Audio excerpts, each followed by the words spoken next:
Hello hello hello, welcome welcome welcome. हाँ जी भाई, क्या हाल चाल, कैसे हैं? आई होप आप लोग सब बढ़िया होंगे और खूब मन लगा के पढ़ाई लिखाई कर रहे होंगे। My name is Yash Maheshwari and welcome back to this channel. This channel is dedicated for all ICSE class 9th and 10th students. So आज हम लोग करने वाले हैं एक ऐसा चैप्टर जिसमें बहुत सारे बच्चों को प्रॉब्लम आती है समझने में, कॉन्सेप्ट्स को समझने में, क्वेश्चंस को अप्लाई करने में। लेकिन ये चैप्टर है भाई बहुत आसान और यहां से एक क्वेश्चन आपके बोर्ड एग्जामिनेशन में, प्री बोर्ड्स में पक्का आने वाला है। The name of the chapter is measures of central tendency. ये स्टैटिस्टिक्स के अंडर में आता है। तो स्टैटिस्टिक्स का इससे पहले वाला जो पार्ट है जिसमें हम लोग बात करते हैं हिस्टोग्राम के बारे में, पिक्टोरियल रिप्रेजेंटेशन के बारे में, वो हमने ऑलरेडी कवर कर रखा है। इसके बाद अब हम लोग आ गए हैं ये वाले पर्टिकुलर चैप्टर पे। तो अगर आपने इससे पहले वाला वीडियो नहीं देखा है तो उसको पहले देख के आइए, फिर ये समझने में और ज्यादा इजी हो जाएगा, आसान हो जाएगा और आप आराम से इसको कवर अप कर सकते हैं। So without wasting any time further let's start with the class. But उससे पहले एक चीज बताना चाहूंगा कि भाई चैनल को सब्सक्राइब कर लीजिए, वीडियो को लाइक कर दीजिए अगर आपको अच्छा लग रहा है तो। प्लस हमारा एक टेलीग्राम चैनल है जिसका लिंक नीचे डिस्क्रिप्शन पे दिया है, by the name of Maheshwari classes. उस पे हम इस पर्टिकुलर चैप्टर से लेके सारे चैप्टर्स की अभ्यास शीट दे रहे हैं जिसमें आप प्रैक्टिस कर सकते हैं क्वेश्चंस को। और अगर आपने ये वीडियो पूरा देख लिया, मेरे साथ क्वेश्चन सॉल्व कर लिए और ये अभ्यास शीट्स में से क्वेश्चंस कर लिए, सो आपको कोई प्रॉब्लम, दिक्कत, परेशानी आने नहीं वाली है और बोर्ड तक के लिए आपकी तैयारी हो गई पक्की, बेहतरीन, जबरदस्त। तो चलिए शुरू करते हैं आज का ये session, measures of central tendency. तो सबसे पहले बात करते हैं अरिथमेटिक मीन क्या होता है। What is arithmetic mean? Mean का मतलब क्या होता है? ये मीन का मतलब वाला मतलबी वाला नहीं है। मीन का मतलब होता है क्या यहां पे? मीन का मतलब होता है कि अगर हमको कुछ सेट ऑफ नंबर्स दिए हुए हैं तो उनका average is known as mean. तो एवरेज जो होता है उसी को हम मीन बोलते हैं। मीन का मतलब होता है बेसिकली सेंट्रल वैल्यू। तो अगर आपको एक डेटा दिया है जिसमें बहुत सारे नंबर्स दिए हैं, बहुत सारे एलिमेंट्स दिए हैं, तो उन नंबर्स, उन एलिमेंट्स की जो सेंट्रल वैल्यू है, जो एवरेज है, that is known as mean. तो मीन का भाई एक बचपन में आपने फॉर्मूला पढ़ा है, बेसिक सा, साधारण सा, आसान सा। वो फॉर्मूला है sum of observations upon total number of observations. तो जितने भी आपको नंबर्स दिए उन सबको ऐड कर डालिए, सम निकाल लीजिए, डिवाइड कर दीजिए विद द टोटल नंबर्स जो वहां पे हैं। आपको जो भी नंबर मिलेगा यहां से वो क्या होगा? आपका मीन होगा। मीन को हम लोग जनरली रिप्रेजेंट करते हैं एक्स बार से, यानी एक्स के ऊपर अगर बार लगा दो तो ये हो गया एक्स का मीन, अगर वाई के ऊपर बार लगा दो तो ये हो गया वाई का मीन। मीन बोले तो सेंट्रल वैल्यू या फिर average. I hope this is clear to each and every one of you. आगे बढ़ते हैं। इसके बाद अरिथमेटिक मीन आता है टैब्यूलेटेड डेटा का निकालना। अब आपके इस पर्टिकुलर चैप्टर में ना अरिथमेटिक मीन निकालने के लिए है, मीडियन निकालने के लिए है, मोड निकालने के लिए है और क्वार्टाइल्स भी कंप्लीट करना है इस पर्टिकुलर चैप्टर में। तो सबसे पहले हम बात करते हैं, अगर हमको डिस्क्रीट फ्रीक्वेंसी डेटा दिया है, डिस्क्रीट फ्रीक्वेंसी डिस्ट्रीब्यूशन दिया है। डिस्क्रीट फ्रीक्वेंसी का मतलब है जहां पे आपको कुछ नंबर्स दिए हुए हैं, जैसे फॉर एग्जांपल आपको फ्रीक्वेंसी जो दी होगी, जो नंबर ऑफ एलिमेंट्स दिए होंगे वो नंबर्स के फॉर्म में दिए होंगे, और जो आपको डेटा दिया होगा वो डेटा भी आपको नंबर्स के फॉर्म में दिया होगा। वो कोई क्लास इंटरवल के फॉर्म में नहीं होगा, वो नंबर्स के फॉर्म में होगा। इसी को कहते हैं डिस्क्रीट फ्रीक्वेंसी डिस्ट्रीब्यूशन। तो जब भी हम अरिथमेटिक मीन निकालते हैं डिस्क्रीट फ्रीक्वेंसी डिस्ट्रीब्यूशन का, तो हम तीन तरीके के मेथड्स यूज कर सकते हैं। तीन मेथड्स में पहला मेथड होता है डायरेक्ट मेथड, सेकंड होता है शॉर्टकट मेथड, तीसरा होता है स्टेप डेविएशन मेथड। अब एक चीज समझने वाली है कि ये जो शॉर्टकट मेथड है ये एक्चुअली में थोड़ा सा लेंदी हो जाता है सॉल्व करने में, लेकिन यहां पे आपकी कैलकुलेशंस कम हो जाती है। सिमिलरली स्टेप डेविएशन मेथड थोड़ा सा और लंबा हो जाता है, लेकिन यहां पे कैलकुलेशंस आपकी और कम हो जाती हैं। तो अगर आपको कोई ऐसा क्वेश्चन दिया है जिसमें आपको जो डेटा दिया है वो बहुत बड़े बड़े नंबर्स है, डेसिमल में है, फ्रैक्शन में है, तो बेस्ट तरीका है स्टेप डेविएशन मेथड यूज करने का। लेस कॉम्प्लेक्स है, आप शॉर्टकट मेथड यूज कीजिए। बिल्कुल कॉम्प्लेक्स नहीं है, सीधा सीधा है, आप डायरेक्ट मेथड का यूज कीजिए। आप आराम से सारे क्वेश्चंस को सॉल्व कर ले जाएंगे। ठीक है, चलिए सबसे पहले बात करते हैं डायरेक्ट मेथड की, और इस मेथड को हम समझेंगे यूजिंग एन एग्जाम्पल। तो यहां पे डायरेक्ट मेथड में कैसे निकालते हैं मीन? तो इसका एक सिंपल सा प्यारा सा फॉर्मूला है, mean is sigma F x upon sigma F. Sigma का मतलब क्या होता है? समेशन। समेशन का मतलब होता है सम। सो ये जो सिग्मा है यहां पे ये डिनोट कर रहा है सम को। तो अगर हम f दैट इज फ्रीक्वेंसी को मल्टीप्लाई कर दे विद x, x का मतलब क्या है? x का मतलब है जैसे यहां पे देखो कुछ बच्चों का एज दिया है और उन एज में कितने बच्चे आ रहे हैं। तो 12 साल के एक हमारा ग्रुप है, उसमें 12 साल के 2 बच्चे हैं, 13 साल के 4 बच्चे हैं, 14 साल के 6 बच्चे हैं, 15 साल के 9 बच्चे हैं, 16 साल के 8 बच्चे हैं, 17 साल के 7 बच्चे, 18 साल के 4 बच्चे, इस तरीके से बच्चे दिए हुए हैं। कह रहा है बताइए इसका मीन क्या आएगा? What is the mean age of the particular group? तो इस पर्टिकुलर ग्रुप का मीन एज कितना है? मतलब अगर एक बीच की एज निकाली जाए तो वो बीच की एज क्या आएगी इन बच्चों की? तो अब इसको करने के 3 मेथड्स हैं, direct method, shortcut method, step deviation method. मैं एक ही क्वेश्चन से आपको तीनों मेथड समझा दूंगा और आपको ये तीनों मेथड्स बेहतरीन तरीके से समझ में आ जाएंगे, तो इसको ध्यान से देखिएगा। तो सबसे पहले इसके लिए हम क्या करते हैं? सबसे पहले इसके लिए है ना हम एक टेबल बनाते हैं। तो इसके लिए सबसे पहले हमने एक टेबल बनाया। इस टेबल में पहले कॉलम में हम ले लेंगे, सबसे पहले वाले कॉलम में हम ले लेंगे एज। तो ये जो एज है जिसका हमको मीन निकालना है, इसको ले लिया लेट्स से x के बराबर। उसके बाद नेक्स्ट कॉलम में हम ले लेंगे फ्रीक्वेंसी। फ्रीक्वेंसी मतलब नंबर ऑफ स्टूडेंट्स जो यहां पे हैं, इसको हमने ले लिया f के बराबर। ठीक है, अब यहां पे जो डेटा दिया हुआ है इस डेटा को हम इस टेबल में एक एक करके भर देते हैं। तो सबसे पहले हमको जो एज दी है वो दी है 12 ईयर्स, तो 12 ईयर्स वालों का हमने डेटा भर दिया। उसके बाद आया है 13 ईयर्स, उसके बाद आया है 14 ईयर्स, उसके बाद आया है 15 ईयर्स, उसके बाद आया है 16 ईयर्स, उसके बाद आया है 17 एंड देन 18 ईयर्स। तो यहाँ पे हमने लिखा 17 एंड देन 18, तो 18 के लिए थोड़ी सी जगह कम बची है, कोई बात नहीं, हम जगह कम कर लेते हैं, यहाँ पे आ जाएगा। और इसके बाद हमने यहाँ पे लिखा 18 ईयर्स। ठीक है, तो इस तरीके से हमने पूरे डेटा को लिख लिया इस तरीके से। अब जो इसकी फ्रीक्वेंसी है वो फ्रीक्वेंसी इसके आगे लिख लेते हैं। तो 12 साल के 2 बच्चे, 13 साल के 4 kids, 14 years 6 kids, 9 kids, 8, 7 and 4.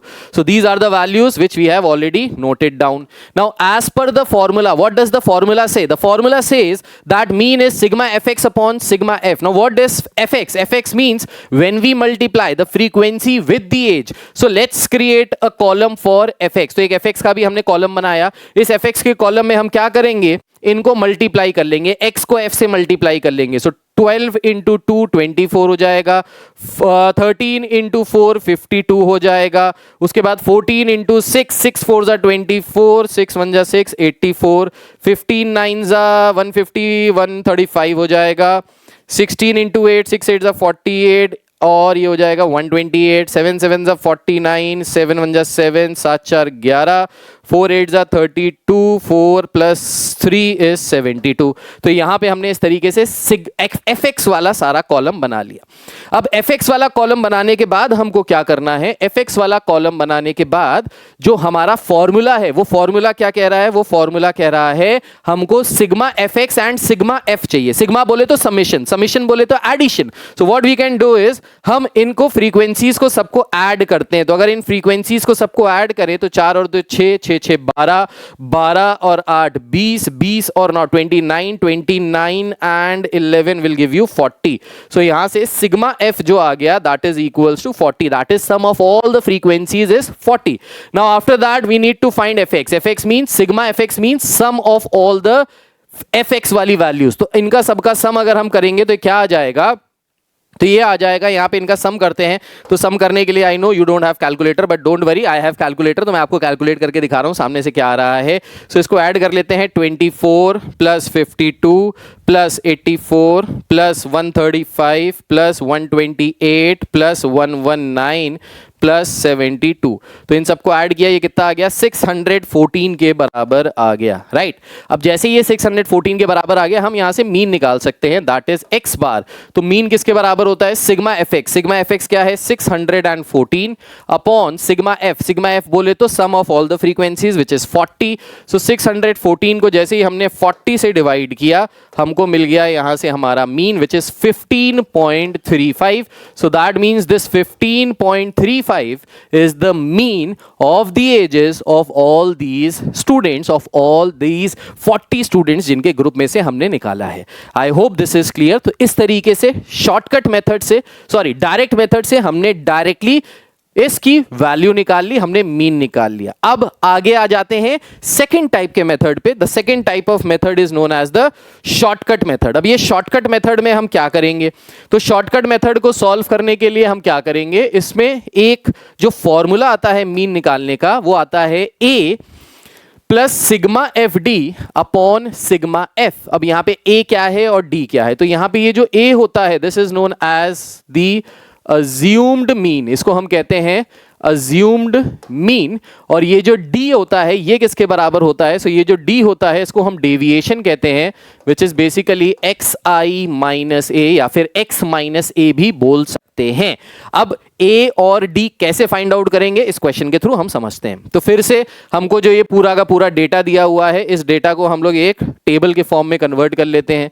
तो इसको हमने एक टेबल के फॉर्म में कन्वर्ट करना है, एक टेबल बना लेते हैं. तो यहाँ पे सबसे पहले हम एज लिख लेते हैं जिसको अगेन हम x से डिनोट करेंगे, राइट. इसके बाद हम इसकी फ्रीक्वेंसी लिख लेते हैं जिसको हम अगेन f से डिनोट करेंगे.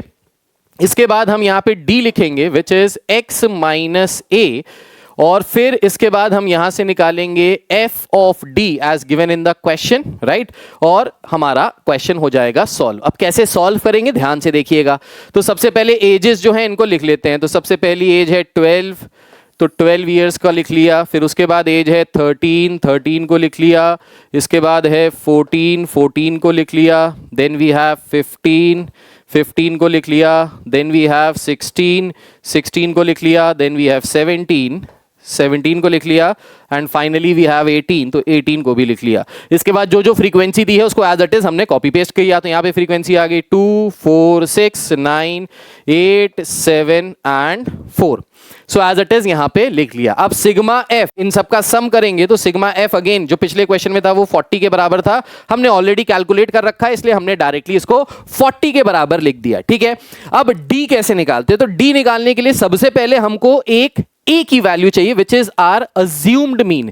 Now what is the assumed mean, assumed mean होता है ये जो एजेस हमको दिए हैं इनमें से एक बीच वाली वैल्यू को पकड़ लीजिए, बीच वाली एज को. तो अगर आप टोटल यहां पे देखिए कितना है, 1 2 3 4 5 6 7, 7 है. तो 7 में मतलब 3 ऊपर 3 नीचे, चौथा वाला जो एलिमेंट होगा वो हमारा मिडिल एलिमेंट होगा. तो चौथा वाला एलिमेंट हमारा मिडिल एलिमेंट है 15. So let's say a is equals to 15. तो a को हमने 15 के बराबर ले लिया. आप 15 भी ले सकते हो अज्यूम्ड मीन को, आप 14 भी ले सकते हो, आप 16 भी ले सकते हो. बेस्ट तरीका होता है उस नंबर को अज्यूम्ड मीन लीजिए जो सेंटर पे आ रहा है. तो अगर ऑड नंबर ऑफ टर्म्स है तो प्लस 1/2 कर देंगे, आपको सेंट्रल टर्म मिल जाएगा. जैसे 9 टर्म है तो 9 + 1 करेंगे 10 हो जाएगा, 10/2 करेंगे तो 5वें टर्म को ले लीजिए एज्यूम्ड मीन. अगर आपके पास इवन नंबर ऑफ टर्म्स हैं जैसे 8 टर्म है तो आप क्या कीजिए 8 को 2 से डिवाइड कर दीजिए, 4 आ जाएगा. या तो 4th टर्म को एज्यूम्ड मीन ले लीजिए या 5th टर्म को एज्यूम्ड मीन ले लीजिए, उससे फर्क नहीं पड़ेगा. आंसर दोनों से ही बराबर आएगा, सही आएगा, झकास आएगा. ठीक. अच्छा, अब d की वैल्यू कैसे निकालें, so how to find the value of d. d is nothing but x minus a. So x is 12, 12 minus 15 will get -3, 13 minus 15 -2, 14 minus 15 -1, 15 minus 15 is 0, then 1 2 and 3. इस तरीके से आ गई d की वैल्यू. अब जैसे ही हमको d की वैल्यू मिली हम क्या करेंगे, इस फ्रीक्वेंसी को इस d से मल्टीप्लाई कर देंगे. तो फ्रीक्वेंसी को d से मल्टीप्लाई करेंगे तो ये आ जाएगा -6, ये आ जाएगा -8, ये आ जाएगा -6, ये हो गया 0, 8, 14 एंड 12. अब देखिए पिछले वाले क्वेश्चन में जब हमने डायरेक्ट मेथड लगाया था तो डायरेक्ट मेथड लगाने में ये जो fx की वैल्यू आ रही थी ये काफी बड़ी आ रही थी, जिसकी वजह से हमको मल्टीप्लाई करना पड़ रहा था, मतलब कैलकुलेशन यहां पे थोड़ी सी बढ़ गई थी. लेकिन जैसे ही हमने शॉर्टकट मेथड लगाया जो देखने में तो लंबा है लेकिन हो क्या रहा है यहां पे कि fd निकालना इजी हो गया क्योंकि यहां पे बहुत सारी वैल्यूज छोटी छोटी हो गई. अब हमको क्या निकालना है, sigma f D. Sigma f D बोले तो इन सब का सम कर देंगे. तो 6 और 6 12, 12 और 8 20, -20 आ गया। ठीक, यहां पे अगर ऐड करते हैं तो 12 plus 18 is 20, 20 minus 20 cancel, answer आ गया 14 के बराबर। सो सिग्मा एफडी की वैल्यू कितनी आ गई? 14। अगेन कैलकुलेशन कम हो गई है, नेगेटिव ने पॉजिटिव को कैंसिल कर दिया। अब आ जाते हैं मीन निकालने के लिए। तो मीन एज कैसे निकालेंगे? So mean age is assumed mean. What was our assumed mean? Our assumed mean was 15। So 15 plus sigma FD. Sigma FD कितना आ रहा है? Sigma FD is coming to be equal to 14 divided by sigma F. Sigma F कितना आ रहा है? Again sigma F आ रहा है 40 के बराबर। ठीक है, कोई दिक्कत कोई परेशानी वाली बात नहीं है। अब अगर हम यहां से एलसीएम ले लें तो 15 4 जार ये हो जाएगा 600 plus 14 divided by 40, this is equal to 614 by 40। देखिए यहां से भी क्या आ रहा था? 614 बाय 40 और यहां से भी क्या आ रहा है? 614 बाय 40। तो इसको अगर हम सॉल्व करेंगे तो again this will give us 15.35 as the mean. तो यहां से भी वही मीन आ रहा है जो पहले वाले मेथड से आ रहा है। मतलब जो मैं कह रहा हूं सच कह रहा हूं, सच के सिवा कुछ नहीं कह रहा हूं। So if you solve this by direct method you will get the same answer. If you solve this by shortcut method again you will get the same answer. Now if in the question it is clearly mentioned that you have to use shortcut method, then that means you have to use shortcut method. You cannot use direct or the other method. Whereas if in the question it is not mentioned any of the methods, then you can use any of the methods, either 1 2 और 3, यानी direct, shortcut या फिर step deviation, जो आपको अच्छा लगे वो आप कर सकते हैं। तो अगर क्वेश्चन में मेंशन है कि ऐसे सॉल्व करो तो ऐसे ही सॉल्व करके दिखाना पड़ेगा, right? So I hope this is clear to each and every one of you. Kindly make a note of this और फिर इसके आगे बढ़ते हैं हम लोग थर्ड वाले स्टेप पे आ जाते हैं, थर्ड तरीके पे आ जाते हैं, which is known as step deviation method. Now what is step deviation method? Again step deviation method जो है वो आपकी कैलकुलेशन को थोड़ा सा इजी करने में काम आएगा, थोड़ा सा हेल्प करेगा आपकी कैलकुलेशन को और कम करने में। लास्ट वाले मेथड में कम हो गई थी, इस मेथड में और कम हो जाएगी। अब यहां पे इसका जो फॉर्मूला होता है that is a plus sigma f t upon f into i. अब ये t कहां से आ गया और ये a क्या है और ये i क्या है, इसको समझते हैं। सो a is again your assumed mean, जैसा कि पिछले वाले स्टेप में देखा था हम लोगों ने शॉर्टकट मेथड में, दिस वाज अज्यूम्ड मीन, तो इसको हम फिर से अज्यूम्ड मीन ही लेंगे। ठीक है, उसके बाद ये जो t है, अब इसको t बोलो या d बोलो बात एक ही है। सो ये जो t है this is again equals to x minus a। सो ये x माइनस a के बराबर होगा। और यहां पे ये जो i है ना, ये i क्या होता है? ये i होता है highest common factor HCF of x minus है, that is x HCF of t। तो ये जो t निकल के आ रहा है या पिछले वाले क्वेश्चन में जो d निकल के आ रहा था वही एक ही बात है। तो वो वैल्यूज जितनी भी d आई हैं उनको थोड़ा सा और सिंप्लीफाई करने के लिए हम क्या करते हैं, हम एक पर्टिकुलर हाईएस्ट कॉमन फैक्टर जो सब में कॉमन फैक्टर आ रहा है उससे डिवाइड कर देते हैं, कैलकुलेशन और ईजी हो जाती है। नहीं समझ में आया कोई दिक्कत नहीं, क्वेश्चन सॉल्व करते हैं, समझेंगे। अब देखिए अगेन इसके लिए क्या करेंगे, फिर से हम एक टेबल बनाएंगे। तो यहां पे हमने फिर से एक लंबी सी प्यारी सी बड़ी सी टेबल बनाई। ठीक, इस टेबल में सबसे पहले हम क्या रखेंगे? सबसे पहले हम फिर से एज रख लेंगे विच इज x। उसके बाद हम यहाँ पे फ्रीक्वेंसी रख लेंगे विच इज आर f। इसके बाद हम यहाँ पे t निकाल लेंगे which is equals to x minus a। इसके बाद हम यहाँ से निकाल लेंगे यहां से हम निकाल लेंगे क्या, यहां से हम निकाल लेंगे गे ओके, ये जो t है ये x माइनस a के बराबर नहीं है। I take my words back, थोड़ा सा पीछे जाते हैं। ये जो t है ये t नहीं है एक्चुअली में, तो इसको हम क्या करते हैं, यहाँ पे इसको हम d ले लेते हैं which is again equals to x minus a। तो ये जो t है ये t किसके बराबर है? सो ये t जो है ये बराबर है एक्चुअली में t is equals to d upon i। तो अगर हम d को हाईएस्ट कॉमन फैक्टर से डिवाइड कर दें तो ये जो हाईएस्ट कॉमन फैक्टर है ये i है, और d को जब i से डिवाइड किया तो उसने जो वैल्यू दी वो t दी। नहीं समझ में आया? अभी क्वेश्चन से समझ में आएगा। ठीक है, इसके बाद हम क्या निकालेंगे, इसके बाद हम यहां पे निकालेंगे t which is equals to d upon i, और फिर इसके बाद हम यहां से निकाल लेंगे f ऑफ t और हमारा क्वेश्चन हो जाएगा सॉल्व। कैसे करेंगे देखिए, सो एजेस दिए हमको 12 13, इसको स्किप करके आगे भी बढ़ सकते हैं, 14 then 15 then 16 then 17 and then 18 यहाँ पे रख दिया। ठीक, फ्रीक्वेंसीज जो दी हैं वो एज इट इज यहाँ पे रख लेंगे, 2 4 6 9 8 7 4, ये एज इट इज रख दिया। डी की वैल्यू फिर से हमने अज्यूम्ड मीन ले लिया 15 को, तो अगर अज्यूम्ड मीन हमारा 15 है तो डी की वैल्यू आ जाएगी 15 minus 12 minus 15 minus 3 minus 2 minus 1 0 1 2 and 3, ये आ गया। अब टी किसके बराबर होता है? ये होता है डी अपॉन आई। अब देखिए यहाँ पे आई जो है वो कोई बहुत ऐसी वैल्यू नहीं दिखा रहा। अब ये देखिए जितने भी ये नंबर्स हैं इसमें हाईएस्ट कॉमन फैक्टर क्या है? इसमें हाईएस्ट कॉमन फैक्टर 1 ही है। अगर हम यहाँ पे वैल्यूज मिल रही होती है, लेट्स से 30 20 माइनस 10 0 10 20 30, इस तरीके की बड़ी बड़ी वैल्यूज मिल रही होती तो हमारा आई आ जाता 10 के बराबर, क्योंकि सारे ही नंबर्स 10 के मल्टीपल से, तो हम उसको 10 से डिवाइड कर देते तो हमारी कैलकुलेशन और छोटी हो जाती, ईजी हो जाती और हम सॉल्व कर सकते थे। लेकिन किंतु परंतु बंधु यहाँ पे हाईएस्ट कॉमन फैक्टर 1 ही है, तो बेसिकली अगर आप यहाँ से देखो तो टी की जो वैल्यू है वो डी के बराबर ही आ जाएगी। ठीक है, अभी हम इसको क्वेश्चन को दूसरी तरीके से भी अभी करेंगे जहां पे हम इसकी वैल्यू निकालेंगे बड़े वाले क्वेश्चंस को। तो t हो जाएगा d अपॉन आई, आई की वैल्यू हमारे पास यहां पे 1 आ गई है, तो अगर 1 आ गई है तो ये -3 -2 -1 0 1 2 3 आ जाएगा। फिर मल्टीप्लाई करेंगे f को t से, तो ये आ जाएगा -6 -8 -6 0 8 14 एंड 12। अगेन इसका अगर हम सम कर ले तो ये सम किसके बराबर आ जाएगा? ये सम आ जाएगा 14 के बराबर, जैसे हमने की लास्ट टाइम भी किया था। सिग्मा एफ टी आ गया 14 के बराबर। Now let's put the values over here. तो यहाँ पे हमने आई को जो लिया है वो 1 के बराबर ले लिया है, तो यहाँ पे अगर वैल्यूज रखें तो यहाँ से मीन क्या आ जाएगा? ये आ जाएगा a which is 15 plus sigma f t कितना आ गया? 14 upon sigma f which is 40 into i. I की वैल्यू क्या आ रही है? यहाँ पे हमारे पास 1 ही आ रही है। अगेन इसको सॉल्व करेंगे तो ये आ जाएगा 614 upon 40 again which is equals to 15.35। So जो मैं कह रहा हूँ सच कह रहा हूँ, सच के सिवा कुछ नहीं कह रहा हूँ। मतलब तीनों ही मेथड से आप किसी भी मेथड से सॉल्व कीजिए क्वेश्चन को, you will get always the same answer. चाहे शॉर्टकट से करो, चाहे स्टेप डेविएशन से करो, चाहे डायरेक्ट से करो। अब शॉर्टकट और स्टेप डेविएशन तब यूज करने चाहिए जब आपके यहाँ पे जो ये फ्रीक्वेंसीज हैं या जो ये एजेस हैं ये खतरनाक नंबर के फॉर्म में 20 30 40 100 200 300 ऐसे दिया हुआ है, तब यूज करिए। अगर छोटी वैल्यूज ही दी है तो direct method can also help you, बस कैलकुलेशन थोड़ी सी बड़ी हो जाएगी। आई होप दिस इज क्लियर। इसको भी नोट डाउन कर लीजिए और क्वेश्चंस करते हैं, समझते हैं कैसे करना है, क्या करना है। सो अब क्वेश्चन आया सबसे पहला यहाँ पे कह रहा है find the mean of the following set of numbers. कुछ भी नहीं करना भाई, सबको ऐड कर दो और 1 2 3 4 5 5 नंबर से 5 से डिवाइड कर दो।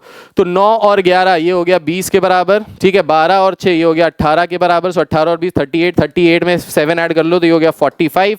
45 डिवाइडेड बाई 1 2 3 4 5, 5 नंबर से डिवाइड करेंगे तो यहाँ से मीन कितना आ गया? मीन आ गया 9 के बराबर, ठीक है। So mean is 9। सो यहाँ से डायरेक्ट मीन आ गया 9। चिंटू क्वेश्चन, बेकार क्वेश्चन। आगे बढ़ते हैं।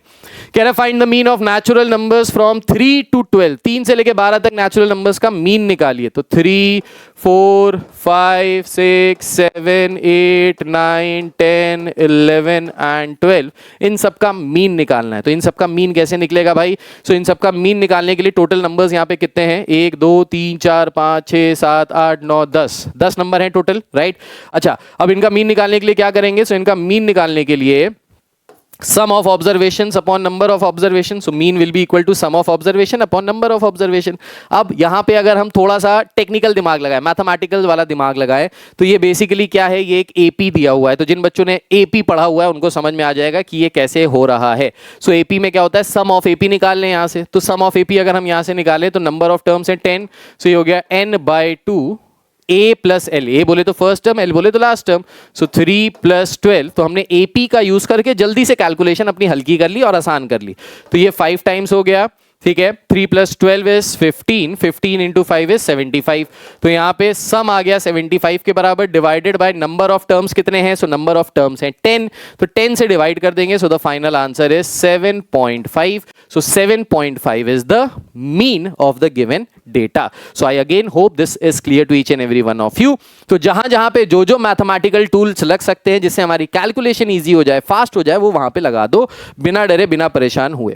Let's move on to the next question. कह रहा है अगर इन सब का मीन 10 के बराबर है, सॉरी 8 के बराबर है, तो बताइए a की वैल्यू क्या आएगी। अगेन बेकार क्वेश्चन, आसान क्वेश्चन। तो इन सबको अगर सम करेंगे तो 6 + 4 is 10, 7 + 10 is 17, so 17 + 10 is 27 plus a divided by terms कितने हैं 1 2 3 4 5 and this is equals to 8। ये किसके बराबर है, ये मीन जो है ये 8 के बराबर है। फॉर्मूले में अप्लाई किया, इसको क्रॉस मल्टीप्लाई किया, सो a की वैल्यू आ जाएगी 40 - 27 विच इज इक्वल्स टू 13।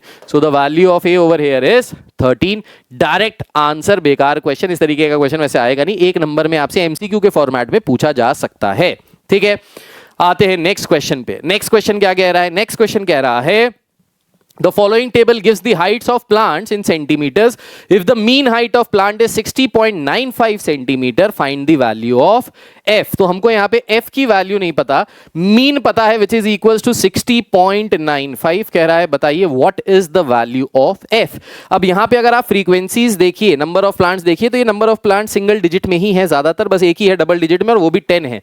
तो इसलिए हमको यहाँ पे ज्यादा टेंशन लेने की जरूरत नहीं है, डायरेक्ट मेथड लगा के इजीली इसको सॉल्व किया जा सकता है। तो अगर हम मीन निकालने का डायरेक्ट मेथड लगाते हैं तो डायरेक्ट मेथड से क्या आ जाएगा यहां से, सो डायरेक्ट मेथड में हम सबसे पहले क्या करेंगे, सबसे पहले एक टेबल बना लेते हैं। सो सबसे पहले भाई हमने टेबल बना ली, ठीक। इस टेबल में क्या रख लिया, सबसे पहले हाइट रख ली जो हमारी प्लांट्स की हाइट है, और इसको हमने मान लिया लेट्स से x के बराबर। उसके बाद हमने फ्रीक्वेंसी रख ली या नंबर ऑफ प्लांट्स रख लिए which is equals to f, और उसके बाद हमारे पास एक और कॉलम बचता है विच इज fx।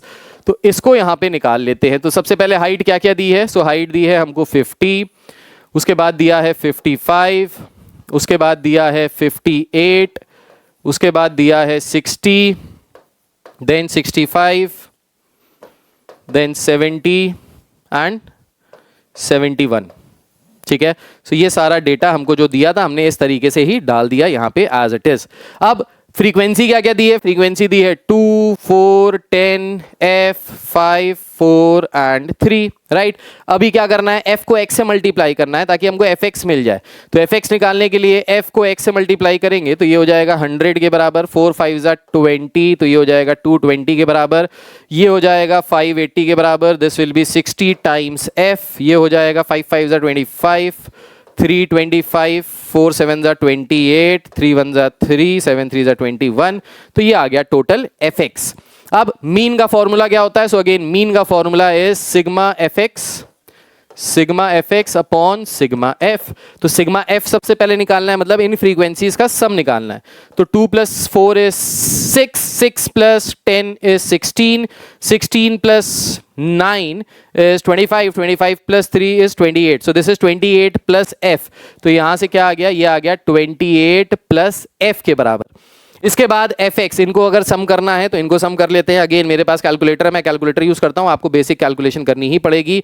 सो अगर इनको ऐड किया जाए सो this will B 220 + 100 that is 320 + 580 + 325 + 280 + 213, कितना आ गया 1718 + 60f। तो ये आ गया 1718 + 60f।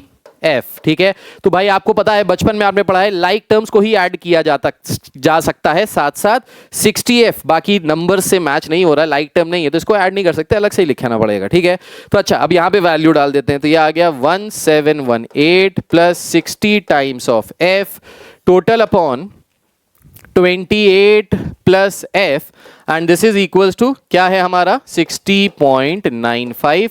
This is the given mean. तो हमने इस फॉर्मूले में रखना है, इस फॉर्मूले को सॉल्व करके f की वैल्यू निकाल लेनी है। यहां से f की जो भी वैल्यू आएगी will be the correct answer. तो हम इसको क्रॉस मल्टीप्लाई कराएंगे और इसको यहां से सॉल्व कर लेंगे और हमको f की वैल्यू पता चल जाएगी। तो अगर हम इसको क्रॉस मल्टीप्लाई कराएं यहां से तो ये आ जाएगा 1718 + 60f is equals to 60.95 into 28। अगर हम करेंगे यहां से, मैं मल्टीप्लाई करके दिखा रहा हूं, 60.95 इंटू 28, तो ये आ गया कुछ गड़बड़ आ गया, बड़ा आ गया, बड़ी वैल्यू आ गई, कोई बात नहीं।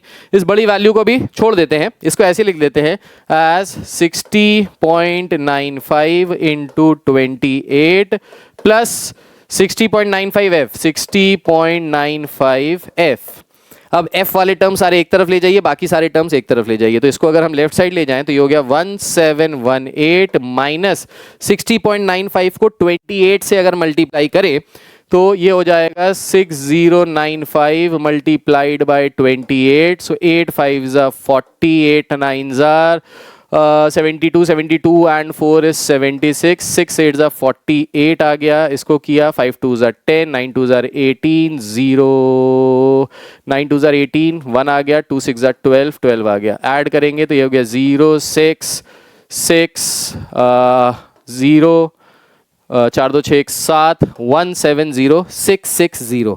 सो ये आ गया 170660। अब दो नंबर से पहले यहाँ पे डेसिमल रखा था तो दो नंबर से पहले यहाँ डेसिमल लगा देंगे। तो ये हो गया 1706.60। So this is 1706.60 is equals to, यहाँ पे क्या बचेगा, यहाँ पे हमारे पास बचेगा इसको इधर ले आए थे, यहाँ पे बचेगा 60f, माइनस में हो जाएगा। सो 60.95 माइनस 60 तो ये आ जाएगा 0.95f, 0.95f। अब इन दोनों को अगर सब्ट्रैक्ट कर लिया जाए तो क्या आ जाएगा, तो भाई सब्ट्रैक्ट यहाँ पे दिख ही रहा है 1718 माइनस 1706.60 कितना आ गया, ये आ गया। अगेन कैलकुलेटर वाला बेकार है, फर्जी है। हम यहाँ पे डायरेक्टली इसको माइनस करके देख सकते हैं। तो अगर इसको हम माइनस करके देखें बेसिक तरीके से तो क्या आ जाएगा भाई, यहाँ पे माइनस करके तो इसको कैलकुलेटर पे अगर हम खोलें 1718 minus 1706.60, so this will be equal to 11.40। So ये आ गया 11.4 divided by 0.95, this is the value of F. तो यहाँ 0 लगाया, दो नंबर्स के बाद डेसिमल है, डेसिमल के बाद दो डिजिट्स है, डेसिमल के बाद दो डिजिट्स है, कैंसिल आउट हो गया। सो हमको अब यहाँ पे क्या करना है, हमको यहाँ पे 1140 को डिवाइड करना है 95 से and we will get x is equals to 12। तो यहाँ से f की वैल्यू क्या आ गई, सो यहाँ से f की वैल्यू आ गई 12 के बराबर। So the value of f over here is 12। यही निकालने के लिए कह रहा था। अब आपको शायद ऐसा लगे कि सर आपने तो कैलकुलेटर यूज कर लिया, सर आपके लिए इजी हो गया, यहां पे तो सर कैलकुलेशन लेंदी हो गई। हाँ, यहां पे कैलकुलेशन लेंदी है सिंस आईसीएससी 10th में आपके पास कैलकुलेटर यूज करने का ऑप्शन नहीं है, तो इसलिए आपको कैलकुलेटर नहीं यूज कर सकते। लेकिन हाँ, ये कैलकुलेशन थोड़ी सी लेंदी है, आपको कैलकुलेशन प्रैक्टिस करनी पड़ेगी। रफ कॉलम बनाइए, उसमें सारी कैलकुलेशंस कर लीजिए और अगर आपने सही कैलकुलेशंस की होंगी तो डेफिनेटली आपका जो आंसर आएगा वो बिल्कुल सही आने वाला है। I hope this is clear to each and every one of you. Again make a note of this and let's move on to the next question. Next question की तरफ बढ़ते हैं और देखते हैं क्या है हमारा next question. So next question में कह रहा है the contents of 100 match boxes were checked to determine the number of matches they contain. Number of matches, number of boxes, calculate correct to one decimal the mean number of matches per box, determine how many extra matches would be added. So ये वाला question है आपका homework question। ये पूरी की पूरी sheet मैं आपको शेयर कर दूंगा, अभ्यास sheet on our Telegram channel, जिसका लिंक नीचे डिस्क्रिप्शन पे दिया है, तो वहां से डाउनलोड करके इसको होमवर्क के फॉर्म में कर लीजिएगा, क्योंकि अब इसके बाद क्वेश्चन प्रैक्टिस ही आपको करनी है, direct method, shortcut method and step deviation method से। दैट्स इट, ठीक है। तो ये इस तरीके के क्वेश्चंस आप अब आराम से कर सकते हैं, राइट। इसके बाद एक और ये वाला क्वेश्चन, ये भी आप कर लेंगे, ये वाला क्वेश्चन ये भी आप कर लेंगे। इसके बाद आ जाता है to find mean of grouped data. Now इसके बाद जो नेक्स्ट टॉपिक आता है वो आता है ग्रुप्ड डेटा। ग्रुप्ड डेटा क्या होता है? ग्रुप्ड डेटा का मतलब होता है कि अगर आपका डेटा क्लास इंटरवल के फॉर्म में दिया है, जैसे अभी तक जो जो एक्स की वैल्यूज थी वो नंबर के फॉर्म में दी थी, अब अगर आपका जो डेटा है वो आपको ग्रुप्ड डेटा दे रहा है, मतलब जो x की वैल्यू है वो एक क्लास इंटरवल में राई कर रही है, 10 से 15, 15 से 20, 20 से 25, इस तरीके से, तो उसको हम कहते हैं ग्रुप्ड डेटा। तो अगेन ग्रुप्ड डेटा को सॉल्व करने के वही तीन सेम तरीके, direct method, shortcut method and step deviation method. अब मैं ये तीनों मेथड फिर से आपको करके दिखा रहा हूं एक ही क्वेश्चन से, ताकि आपको ये तीनों मेथड्स अच्छे से क्लियर हो जाए। तो इसके बाद मैं क्वेश्चन से आपको समझाता हूं कि किस तरीके से डायरेक्ट मेथड के थ्रू इस पर्टिकुलर क्वेश्चन को सॉल्व किया जा सकता है। तो सबसे पहले हम यहाँ पे देखिए पूरी एक टेबल बनाएंगे। इस टेबल में सबसे पहले क्या लिख लेंगे, सबसे पहले हमने यहाँ पे लिख लिए मार्क्स। मार्क्स बोले तो जो x की वैल्यू है, तो यहाँ पे हमने मार्क्स डाल दिए जिसको हम x मान रहे हैं। Then number of boys which is the frequency, इसको हम लोग f से डिनोट कर देंगे। फिर ये जो वैल्यूज हैं ये यहाँ पे रख देंगे। अब देखिए मार्क्स निकालने के लिए कैसे करना पड़ेगा, तो क्योंकि यहाँ पे क्लास इंटरवल दिया हुआ है तो सबसे पहले हम क्या करेंगे, x की वैल्यू निकालने के लिए upper limit plus lower limit upon 2 करके सारी ही क्लास इंटरवल्स के मिड पॉइंट निकाल लेंगे। ठीक है, क्या निकाल लेंगे? Mid point. 30 और 40 का मिड पॉइंट आ जाएगा 35, फिर आ जाएगा 45, फिर आ जाएगा 55, फिर आ जाएगा 65, देन 75, देन 85, कहां तक जा रहा है? 95 तक। So last one is 95। ठीक है, अब नंबर ऑफ बॉयज जो फ्रीक्वेंसी दी हुई है वो भी एज इट इज लिख लेते हैं। So this is 10, 12, 14, 12, 9, 7 and 6, right. अब हमको क्या करना है? f पता चल गया, x पता चल गया। डायरेक्ट मेथड का फॉर्मूला होता है मीन का sigma F x upon sigma f।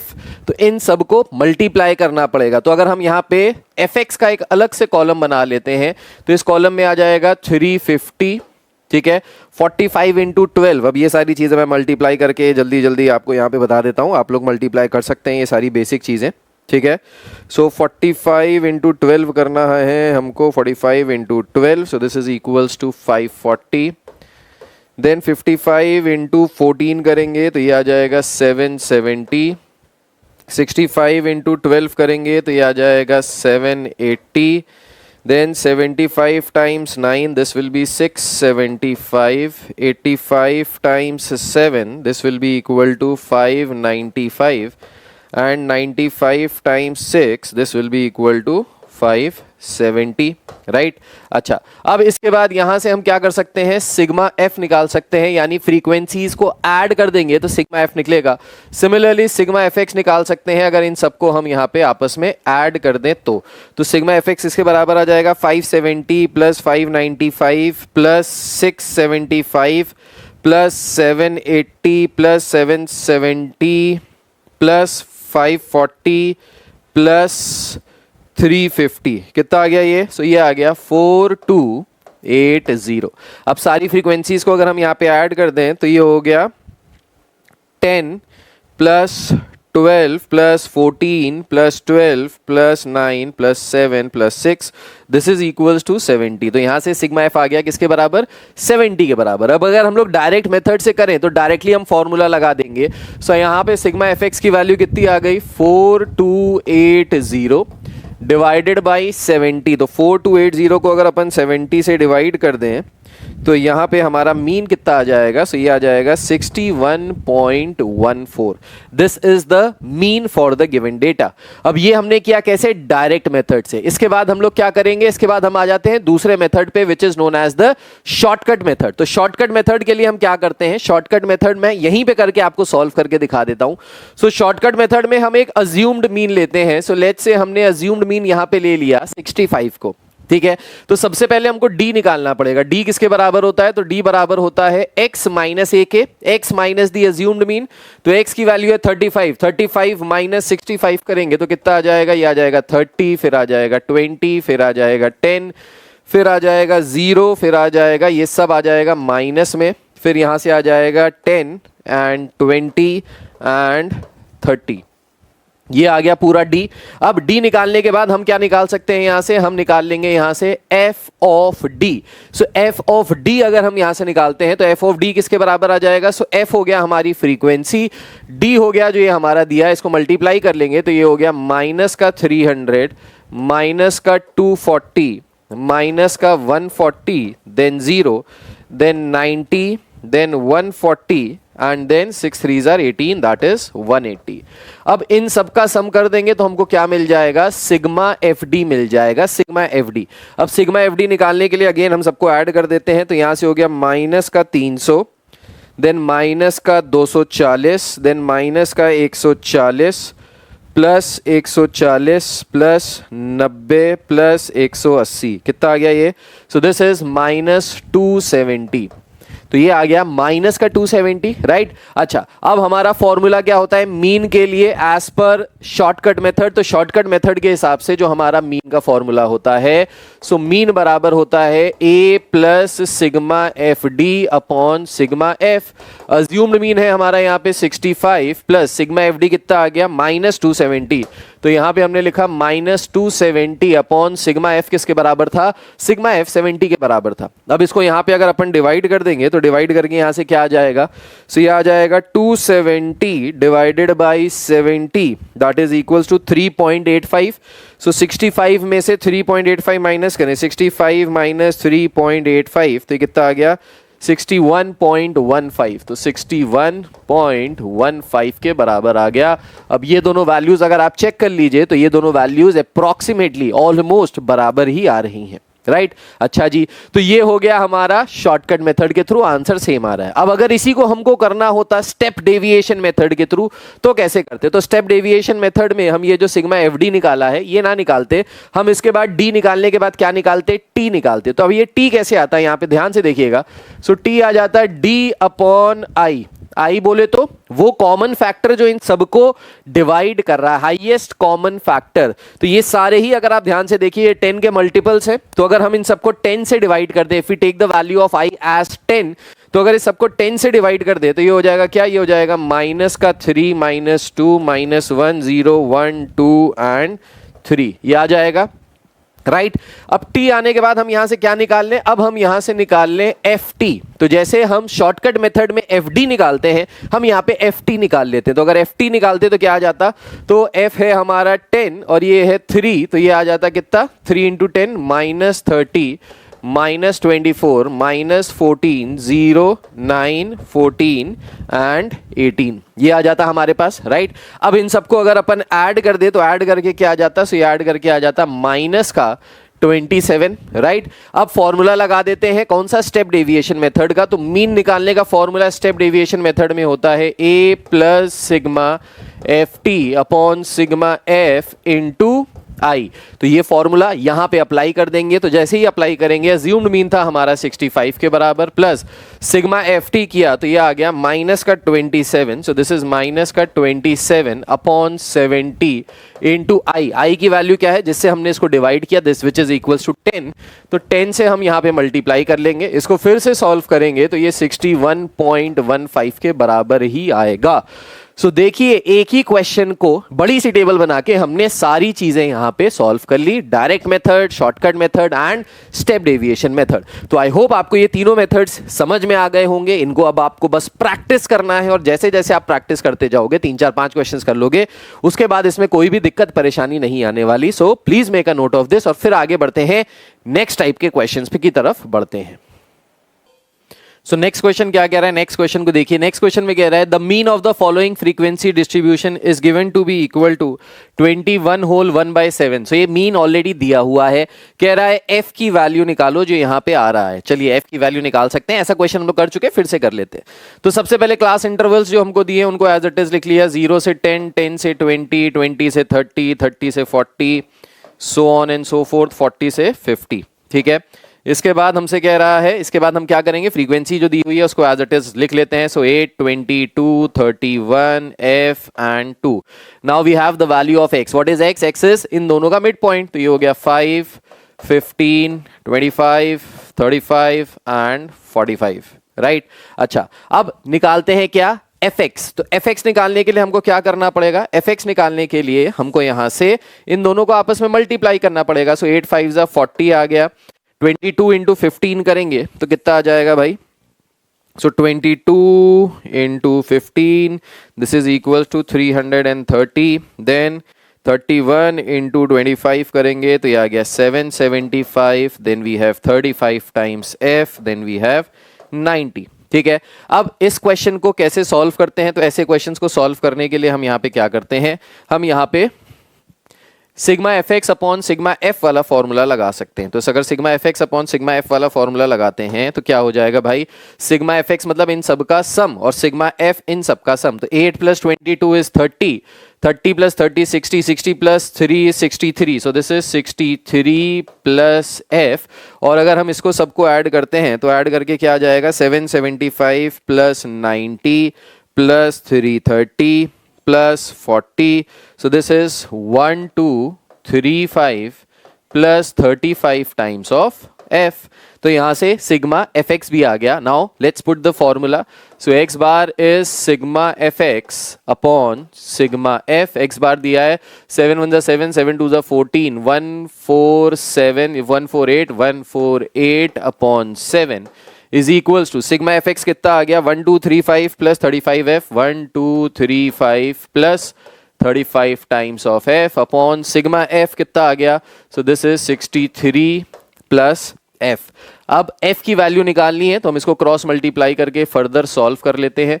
सो ये हो जाएगा 148 into 63 148 into 63 that will be equal to 9324 plus 148f is equals to 1235 into 7. So 1235 into 7 अगर करेंगे so this is 8645. So this is 8645 plus 35 times 7 अगर हम करेंगे so this is 245. So 245 times f. तो हमने क्रॉस मल्टीप्लाई करा के इसकी वैल्यू यहाँ पे निकाल ली. अब क्या करते हैं 8645 को उधर ले आते हैं 148 को उधर ले जाते हैं. So this is 9324 minus 8645 is equals to 245 minus 148 F. Right, अब इन दोनों को सब्ट्रैक्ट कर लेते हैं यहाँ से. तो 9324 माइनस 8645 अगर करेंगे सो दिस इज 679. F 245 माइनस 148 कर लेते हैं. 245 माइनस 148 सो दिस इज 97. ये 97 नीचे चला जाएगा. सो 679 डिवाइडेड बाय 97 अगर हम करेंगे तो ये 7 के बराबर आ गया. This is 7 times. So frequency कितनी आ गई? फ्रीक्वेंसी आ गई 7 के बराबर. तो हमसे यहाँ पे क्या पूछ रहा था? इस क्वेश्चन में हमसे यही पूछ रहा था कि what is the value of F. तो एफ की वैल्यू यहाँ से क्या आ गई? 7 के बराबर. So this is how we will solve this. अगर आप इसको चाहते तो आप इसको शॉर्टकट मेथड या स्टेप डेविएशन से भी कर सकते थे. तो ये जो कैलकुलेशन इतनी लंबी चौड़ी दिख रही है थोड़ी सी छोटी हो जाती, इजी हो जाती, दैट्स इट. बाकी कोई भी फर्क नहीं पड़ता. ठीक है. So again please make a note of this और फिर आगे बढ़ते हैं, नेक्स्ट क्वेश्चन की तरफ चलते हैं. इसके बाद नेक्स्ट क्वेश्चन में देखिए क्या कह रहा है. नेक्स्ट क्वेश्चन में कह रहा है using the information given in the adjoining histogram calculate the mean. So अभी आपको डायरेक्ट इंफॉर्मेशन डेटा नहीं दिया है, they have given you the histogram and they are asking you to find the mean. Now इसके लिए हम क्या करेंगे? सबसे पहले इस हिस्टोग्राम को कन्वर्ट करेंगे इनटू द टेबल जो हमको पता है ऑलरेडी. सो सबसे पहले हम क्लास इंटरवल्स यहाँ पे अगर देखते हैं तो 15 से 25, 25 से 35 इस तरीके से दिया है. 15 to 25, 25 to 35, then 35 to 45, then 45 to 55 and 55 to 65. तो इस तरीके से हमने सारे क्लास इंटरवल्स लिख लिए. फ्रीक्वेंसी दी हुई है. सो 15 से 25 10 पे आ रहा है. So the frequency is 10. फिर ये आ रहा है 20 पे. So this is 20. फिर ये आ रहा है 25 पे. Then we have this one is 15 and then last जो आ रहा है वो आ रहा है अराउंड 5 पे ही मान के चले. तो 5 पे आ रहा है तो इसको हम 5 ही लेके चलते हैं. ठीक है. नाउ यहां से अगर हम फ्रीक्वेंसीज का सम करें तो सम करके कितना आ रहा है भाई? 10 plus 20 30, 30 plus 30 60, 60 plus 15 that is 75. So sigma F तो आ रहा है 75 के बराबर. अब यहां से एक्स क्या होता है? इन दोनों का बीच वाला टर्म. सो इन दोनों का बीच वाला टर्म मतलब 25 plus 15 that is 30 plus 40 divided by 2 that is 20. तो ये आ गया 20, 30, 40, 50 एंड 60. ठीक है, ये आ गया. अब हम यहां से क्या कर सकते हैं? अब हम यहां से d निकाल सकते हैं विच इज x माइनस. अब मैं आपको दूसरे तरीके से शॉर्टकट वाले मेथड से बता रहा हूं कैसे इसको सॉल्व करेंगे. तो अगर हम यहां पे अज्यूम्ड मीन लेना चाहें सो हमने 40 को ले लिया लेट्स से अज्यूम्ड मीन. तो अगर 40 को अज्यूम्ड मीन लिया तो ये आ जाएगा -20 -10 0 10 एंड 20. अब f इंटू डी कर दें. सो 10 इंटू -20 हो जाएगा -200. Then 20 into -10 again -200. Then 0, then 150, then 100. ठीक है. अब इसको आपस में अगर ऐड कर देंगे तो सिग्मा एफ डी आ जाएगा. तो ये हो गया -400 और 100. तो ये हो गया -300, 300 में से 100 और गया 200, 200 में से 50 गया 150, -150. सो यहां से आ गया ये -150 के बराबर. राइट. अब हम लोग डायरेक्टली फॉर्मूला लगा देते हैं मीन निकालने का. तो मीन का फॉर्मूला क्या हो जाएगा? assumed mean plus sigma f d upon sigma f. So assumed mean हमारा कितना था? 40 के बराबर. So 40 plus sigma f d कितना आ गया? माइनस का 150. So we can write this as -150 divided by 75 sigma f. So अगर हम इसको 15 से कैंसिल करें, 15 5 टाइम्स, 15 10 टाइम्स, 5 2 टाइम्स, तो ये किसके बराबर आ गया? ये आ गया 38 के बराबर। अब देखिए जैसे ही हमने यहाँ पे शॉर्टकट मेथड लगाया, जो टोटल कैलकुलेशन इतनी बड़े बड़े नंबर्स के फॉर्म में आ रहा था वो छोटा सा हो गया, कन्वर्ट हो गया और आसानी से जल्दी सॉल्व हो गया। इसीलिए इसको शॉर्टकट मेथड कहते हैं।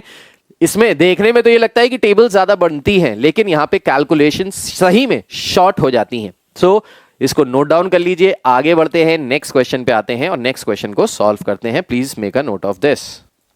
So after this we have is median. तो मीन खत्म हो गया, arithmetic mean is over, now we have median. What is median? Again median जो होता है वो हमको किसी भी गिवन डेटा की सेंट्रल वैल्यू के बारे में बताता है। तो जैसे अरिथमेटिक मीन एक जरिया है किसी भी डेटा का मीन वैल्यू निकालना, एवरेज निकालना, बीच वाली सेंट्रल वैल्यू निकालना। सिमिलरली एक और तरीका है सेंट्रल वैल्यू को निकालने का, and this method is median. This tool is known as median. So median is the value of middle term of set of variables when the variables are arranged in ascending या descending order. So this is very important over here. जो भी data आपको दिया जाएगा जिसका median आपको निकालना है उसको हमेशा ascending या descending order में लगाना है। ascending मतलब छोटे से बड़ा, descending मतलब बड़े से छोटा, दोनों में से कोई भी ऑर्डर में आप लगाइए। अब अगर आपके पास नंबर ऑफ टर्म्स ऑड हैं तो जो मीडियन होता है that is always equals to n plus 1 by 2th term. अगर आपके नंबर ऑफ टर्म्स ऑड है, मतलब अगर आपके नंबर ऑफ टर्म्स है लेट्स से 1 2 3 4 5 6 7, अब अगर आपको ये 7 टर्म्स दिए हैं, 7 नंबर्स दिए हैं, if they are asking you to find the median, तो मीडियन क्या हो जाएगा? Central value. तो सेंट्रल वैल्यू हो गई 4, सेंट्रल वैल्यू 4। 3 नंबर इसके लेफ्ट साइड पे इधर, 3 नंबर राइट साइड पे इधर, तो बीच वाली वैल्यू हो गई 4। कैसे निकालेंगे? So total number of elements यहां पे कितने थे? 7। तो 7 में 1 ऐड कर देंगे और 2 से डिवाइड कर देंगे। जो भी टर्म आएगा that will be the middle term or that will be the median. So 7 plus 1 is 8, 8 divided by 2 is 4th term. So that means the 4th term is the median. अब यहाँ पे 4th term क्या है? 4 के ही बराबर है, तो ये क्या आ गया? मीडियन के बराबर आ गया। ठीक है, so this is the median. ये क्या आ गया? Median. I hope this is clear. अब अगर यही सेम चीज आपको दी हुई है, ये चीज दी है कुछ इस तरीके से कि जो आपको टर्म्स दिए हुए हैं वो दिए हैं 1 2 3 4 5 and 6। Now if the given terms are even, तो इवन के केस में क्या होता है? देखिए इवन के केस में अगर आप मिडिल टर्म निकालने की कोशिश करें तो ये मिडिल टर्म, ये बीच वाला कोई एक वैल्यू आएगी। 3 टर्म्स इधर हो गए, 3 टर्म्स इधर हो गए, तो 3 और 4 के बीच वाला term is the median, is the middle term. तो इसके लिए हम क्या करते हैं, जब भी हमारे नंबर ऑफ टर्म्स इवन दिए होते हैं तो हम करते क्या है कि इन दोनों टर्म्स का यानी 3rd टर्म और 4th टर्म का मीन निकाल लेते हैं। तो इसका फॉर्मूला क्या होता है? इसका फॉर्मूला होता है मीडियन निकालने का 1/2 ऑफ, अगर हमको n टर्म्स दिए हैं तो n by 2th term plus n/2 plus 1th term, इन दोनों ही टर्म्स का क्या निकाल लेंगे? बीच की वैल्यू। तो n/2th टर्म, अब यहां पे देखिए अगर 6 टर्म्स हमको दिए थे तो 6 टर्म्स हमको दिए थे तो 6 को 2 से डिवाइड करेंगे तो क्या आएगा? 3rd term. तो ये हो जाएगा 1/2 3rd टर्म प्लस 3rd के बाद आता है 4th term by 2। 3rd term क्या है? 3, 4th टर्म क्या है? 4, 3 प्लस 4 करेंगे तो क्या आ गया? 7, 7/2 करेंगे तो क्या आ गया? So this is 3.5।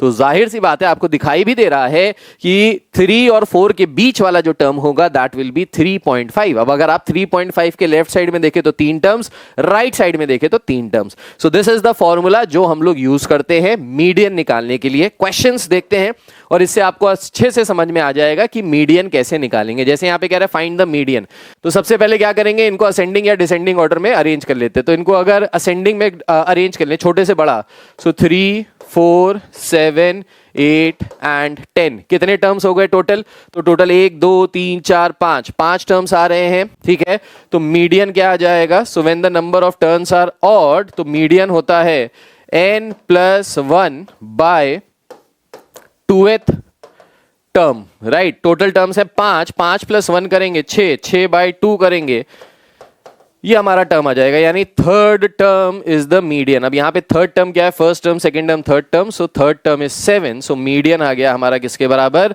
So the median over here is 7। ठीक है, 3rd टर्म था, ये 7 आ गया। अब यहाँ पे अगर नॉर्मली बेसिक अपना एप्टीट्यूड, अपना लॉजिक भी लगाओ। तो ये मिडिल टर्म है, इसके दाएं पे 2, इसके बाएं पे 2, तो इसलिए ये मिडिल टर्म हो गया। This is how you need to solve the questions.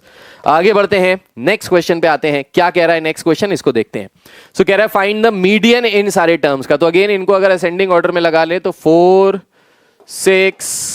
6 के बाद आ रहा है 7 8 के, अब देखो जो आ रहा है वो कैंसिल करते जाओ। 4 6 7 8 के बाद आएगा 10 के बाद आएगा 12 के बाद आएगा 15। टोटल टर्म्स कितने थे? 1 2 3 4 5 6 7 8। 1 2 3 4 5 6 7, एक कोई टर्म मिस कर दिया है हमने यहाँ पे,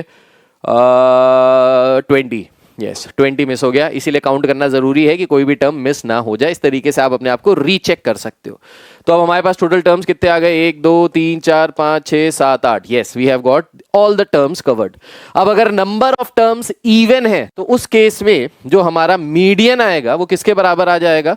सो median over here will be equal to half of n by 2th term plus n by 2 plus 1th term का बीच की वैल्यू। सो 1/2, n की वैल्यू क्या है यहाँ पे? n की वैल्यू है 8, तो 8 डिवाइडेड बाई 2 करेंगे तो ये आ जाएगा 4th टर्म, और इसके बाद वाला जो टर्म आ जाएगा वो आ जाएगा 5th टर्म। सो 4th term plus 5th term का मीन निकाल लेंगे। 4th टर्म क्या हुआ यहाँ पे? 1 2 3 4, 4th टर्म हुआ 8, 5th टर्म हुआ 10।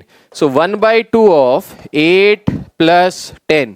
सो 8 प्लस 10 करेंगे कितना आ जाएगा? 18। 18 डिवाइडेड बाई 2 करेंगे कितना आ जाएगा? 9। सो 9 is the median of this given particular series. ठीक है, तो यहां पे ये 9 जो आ गया, ये क्या आ गया? Median. So the final answer is 9।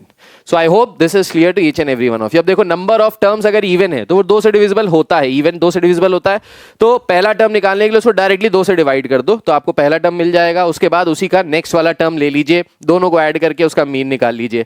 और अगर नंबर ऑफ टर्म्स ऑड है तो वो 2 से वैसे भी डिविजिबल नहीं होगा। 2 से डिविजिबल वो तभी होगा जब उसमें आप +1 करेंगे, तो +1 करके 2 से डिवाइड कर दीजिए, हो गया। तो फॉर्मूले भी रटने की जरूरत नहीं है, थोड़ा सा लॉजिक लगाएंगे काम हो जाएगा।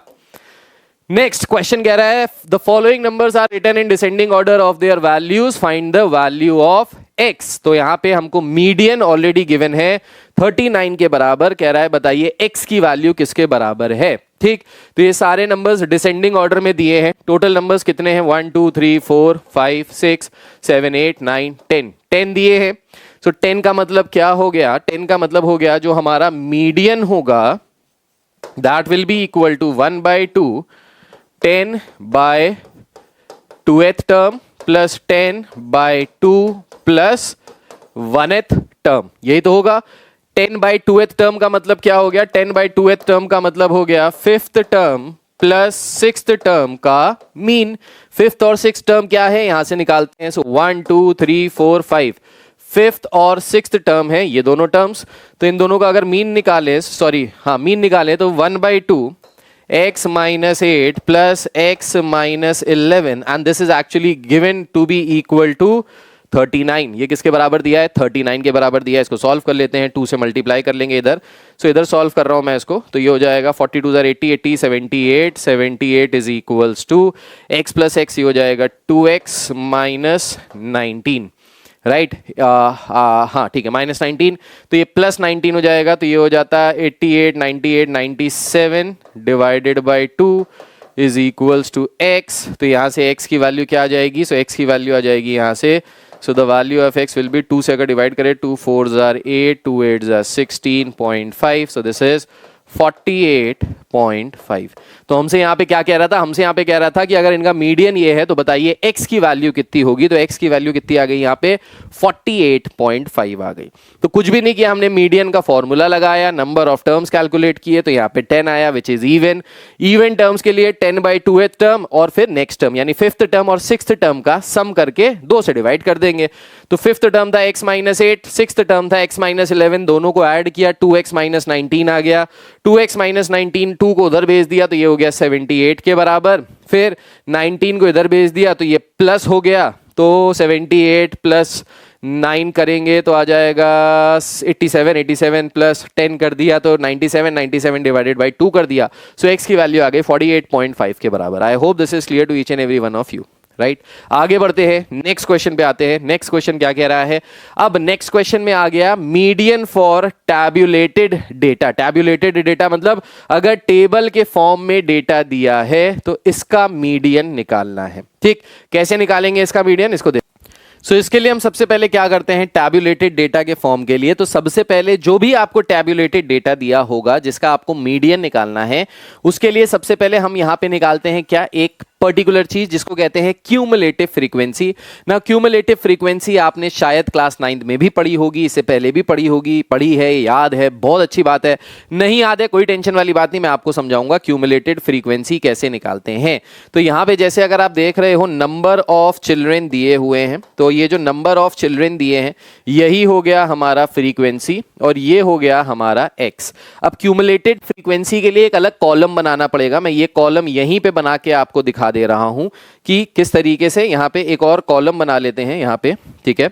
सो यहां पे हमने एक और कॉलम बना लिया और इसमें हम लिख रहे हैं क्यूमुलेटेड फ्रीक्वेंसी CF, या चलो इधर बना के दिखा देता हूं आपको सारा। सो सबसे पहले हमको क्या दिया है, वेट दिया है नियरेस्ट केजीज में, फिर उसके बाद हमको फ्रीक्वेंसी दी है और फिर हम यहाँ पे एक और टेबल बना लेंगे क्यूमुलेटिव फ्रीक्वेंसी की। सो जो वेट दिया है वो दिया है 46 kg, 48 kg, then 50 kg, then 52 kg, then 53 kg, 54 kg and 55 kg। ठीक है, ये सारे वेट्स दिए हैं। फ्रीक्वेंसी जो दी है उसको भी एज इट इज लिख लेते हैं। सो 7, 5, 8, 12, 10, 2 एंड 1। अब जब भी हमको इस तरीके का डेटा दिया हुआ है which is known as tabulated data, table के फॉर्म में, और हमको उसका मीडियन निकालना है, तो हम क्या करेंगे, सबसे पहले क्यूमुलेटिव फ्रीक्वेंसी को निकालेंगे। क्यूमुलेटिव फ्रीक्वेंसी का मतलब है जो फर्स्ट फ्रीक्वेंसी होती है इसको हम एज इट इज लिख लेते हैं, फिर सेकंड फ्रीक्वेंसी क्यूमुलेटिव फ्रीक्वेंसी के लिए इसको इससे ऐड करके यहां लिख देंगे। सो 7 + 5 is 12, 12 + 8 is 20, 20 + 12 is 32, 32 + 10 is 42, 42 + 2 is 44 and 44 + 1 is 45। तो ये आ गया हमारा क्या, क्यूमुलेटिव फ्रीक्वेंसी, राइट। अच्छा, क्यूमुलेटिव फ्रीक्वेंसी में जो लास्ट वैल्यू आ रही है 45, इसी को हम यहां पे ले लेते हैं n के बराबर। किसके बराबर, n के बराबर, मतलब total number of frequencies, total number of terms यहां पे कितने हैं, 45 के बराबर है। नाउ n जो आ गया यहां पे वो 45 के बराबर आ गया। अब सिंस n 45 के बराबर आ गया तो अगर नंबर ऑफ टर्म्स ऑड होते हैं तो मीडियन किसके बराबर होता है। सो नंबर ऑफ टर्म्स अगर ऑड होते हैं तो मीडियन बराबर होता है n + 1/2th टर्म, राइट। तो अगर हम यहां से देखें तो ये आ जाएगा 45 + 1 that is 46/2th term, that is 23rd term. क्या आ जाएगा यहां से, 23rd term. So 23rd term is are given median. ठीक, अच्छा, अब इसके लिए क्या करेंगे, ध्यान से देखिएगा। सो 23rd टर्म को आइडेंटिफाई करना है कि क्यूमुलेटिव फ्रीक्वेंसी में 23 कहां आ रहा है। तो क्यूमुलेटिव फ्रीक्वेंसी में 23 तो कहीं नहीं आ रहा, लेकिन हमको यह पता है कि 23 जो है वो 20 और 32 के बीच में आएगा, राइट। 20 और 32 के बीच में आएगा। अब 20 वाले तक में वो वाली वैल्यूज हैं जिनका वेट 50 kg तक था, ठीक है, यानी ये 20 टर्म्स वालों तक का जो वेट है वो 50 kg में है। इसके बाद 21, 22, 23 से लेके 32 नंबर वाले जितने भी बच्चे हैं वो सब किस में चले जाएंगे, 52 वाले में। तो आपको अगर 23 को सर्च करना है, 23 दो टेबल्स के बीच में आ रहा है, तो इन दोनों वैल्यूज में से जो बड़ी वैल्यू है, जो बड़ी वैल्यू है वही हमारी हो जाएगी मीडियन क्लास। तो 23 से छोटा है, 23 के बाद आ रहा है 32, तो ये जो 32 हो जाएगा ये हमारा क्या हो जाएगा, इसको हम कह देंगे this is our median class. तो ये हो गया हमारा मीडियन क्लास, मतलब ये जो क्लास है इसी में हमारी मीडियन की वैल्यू आएगी। तो यहां पे वेट कितना आ रहा है, तो यहां पे वेट आ रहा है 52 के बराबर।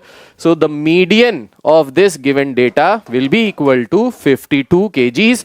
तो यहां से जो मीडियन निकल के आएगा वो किसके बराबर आ जाएगा, 52 kg के बराबर आ जाएगा। I hope this is clear to each and every one of you. Again please make a note of this. फिर आगे बढ़ते हैं, नेक्स्ट क्वेश्चन की तरफ चलते हैं। इसके बाद आ जाते हैं मीडियन कैसे निकालेंगे for grouped data. So if you have grouped data whether it is continuous और डिसकॉन्टिन्यूअस, कुछ स्टेप्स हैं जो आपको फॉलो करने हैं। सबसे पहले क्या करना है, सबसे पहले हमको ओजाइफ कर्व बनाना है फॉर क्यूमुलेटिव फ्रीक्वेंसी कर्व। तो सबसे पहले जो भी आपको फ्रीक्वेंसीज दी होंगी उनसे आप निकालिए क्यूमुलेटिव फ्रीक्वेंसी। जैसे ही आपको क्यूमुलेटिव फ्रीक्वेंसी मिल जाती है उसको ओजाइफ कर्व पे प्लॉट कर दीजिए, ग्राफ पे ओजाइफ कर्व बना दीजिए।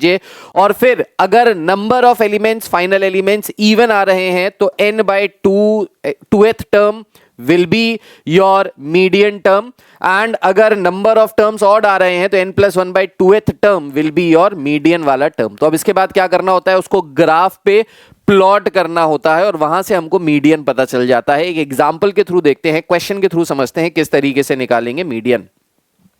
तो जैसे यहां से कह रहा है find the median of the following distribution, तो यहां पे मैंने कुछ काम पहले से करके रखा है ताकि जल्दी सॉल्व हो जाए। तो फ्रीक्वेंसी दी हुई थी, मैंने क्यूमुलेटिव फ्रीक्वेंसी निकाल ली। 5 को लिखा, 5 + 7 12, 12 + 10 22, 22 + 8 30, 30 + 5 is 35। इस तरीके से मैंने क्यूमुलेटिव फ्रीक्वेंसी ऑलरेडी निकाल ली।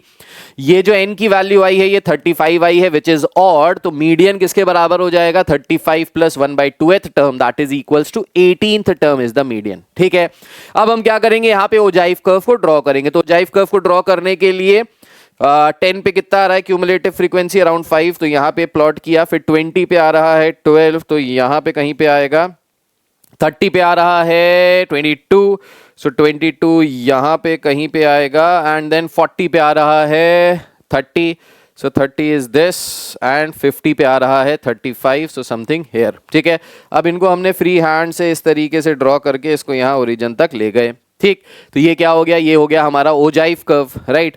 अब ये जो हमारा ओजाइफ कर्व है इस पे हमको क्या करना है, हमको निकालना है मीडियन। तो मीडियन कैसे निकालेंगे, सो मीडियन में हमको पता चल गया that 18th term is the median. अब 18th टर्म को हम फाइंड आउट करेंगे ऑन द वाई एक्सिस। तो वाई एक्सिस पे 18 को अगर हम देखें तो 18 यहां पे कहीं पे आएगा। तो 18 से हम क्या करेंगे, एक परपेंडिकुलर लाइन ड्रॉ करेंगे 18 से। सो 18 से हमने एक परपेंडिकुलर लाइन ड्रॉ की इस तरीके से। ठीक है, एक मिनट इसको दोबारा से कर देता हूं। हाँ, सो 18 से हमने एक परपेंडिकुलर लाइन की ड्रॉ की which is parallel to the x axis, so perpendicular to the y axis, parallel to the x axis। और फिर उसके बाद हमने यहां से एक पर्टिकुलरली नीचे की तरफ परपेंडिकुलर एक और लाइन ड्रॉ की, जहां पे भी ये लाइन जाके इसको टच करेगी that will be the final point, that will be the median of the given data. अब यहां पे मैंने ये जो बनाया है ये थोड़ा सा रफली बनाया है, इसलिए मुझे अभी रफली जो वैल्यू मिल रही है वो अराउंड 29 के आसपास मिल रही है। बट आप इसको जब एग्जैक्टली स्केल से, पेंसिल से बनाओगे तो आपको एग्जैक्ट वैल्यू मिलेगी। सो करना यही है, सबसे पहले आपको क्यूमुलेटिव फ्रीक्वेंसी बनानी है, फिर नंबर ऑफ टर्म्स के हिसाब से निकाल लेना है कि कौन सा वाला टर्म मीडियन होगा। फिर उसके बाद इसी क्यूमुलेटिव फ्रीक्वेंसी कर्व को ओजाइव में कन्वर्ट कर देना है और जो भी हमारा मीडियन आ रहा है वहां से वाई एक्सिस से एक परपेंडिकुलर लाइन खींचनी है उस कर्व पे और फिर वहां से एक और परपेंडिकुलर गिरा देना है ऑन दी एक्स एक्सिस। जिस भी पॉइंट पे वो एक्स एक्सिस पे कट करेगा that will be your median. तो यहाँ पे जो मेरा मीडियन निकल के आ रहा है वो अराउंड 29 आ रहा है, पर ये रफ है, आप एग्जैक्टली जब आपने ग्राफ से निकालोगे तो आएगा। नीचे कमेंट करके बताइएगा क्या एग्जैक्ट आंसर आ रहा है आपका एज पर योर ग्राफ। ठीक है, एक और क्वेश्चन देखते हैं, नेक्स्ट क्वेश्चन देखते हैं। सो नेक्स्ट क्वेश्चन में कह रहा है the daily wages of 160 workers in a building project are given below.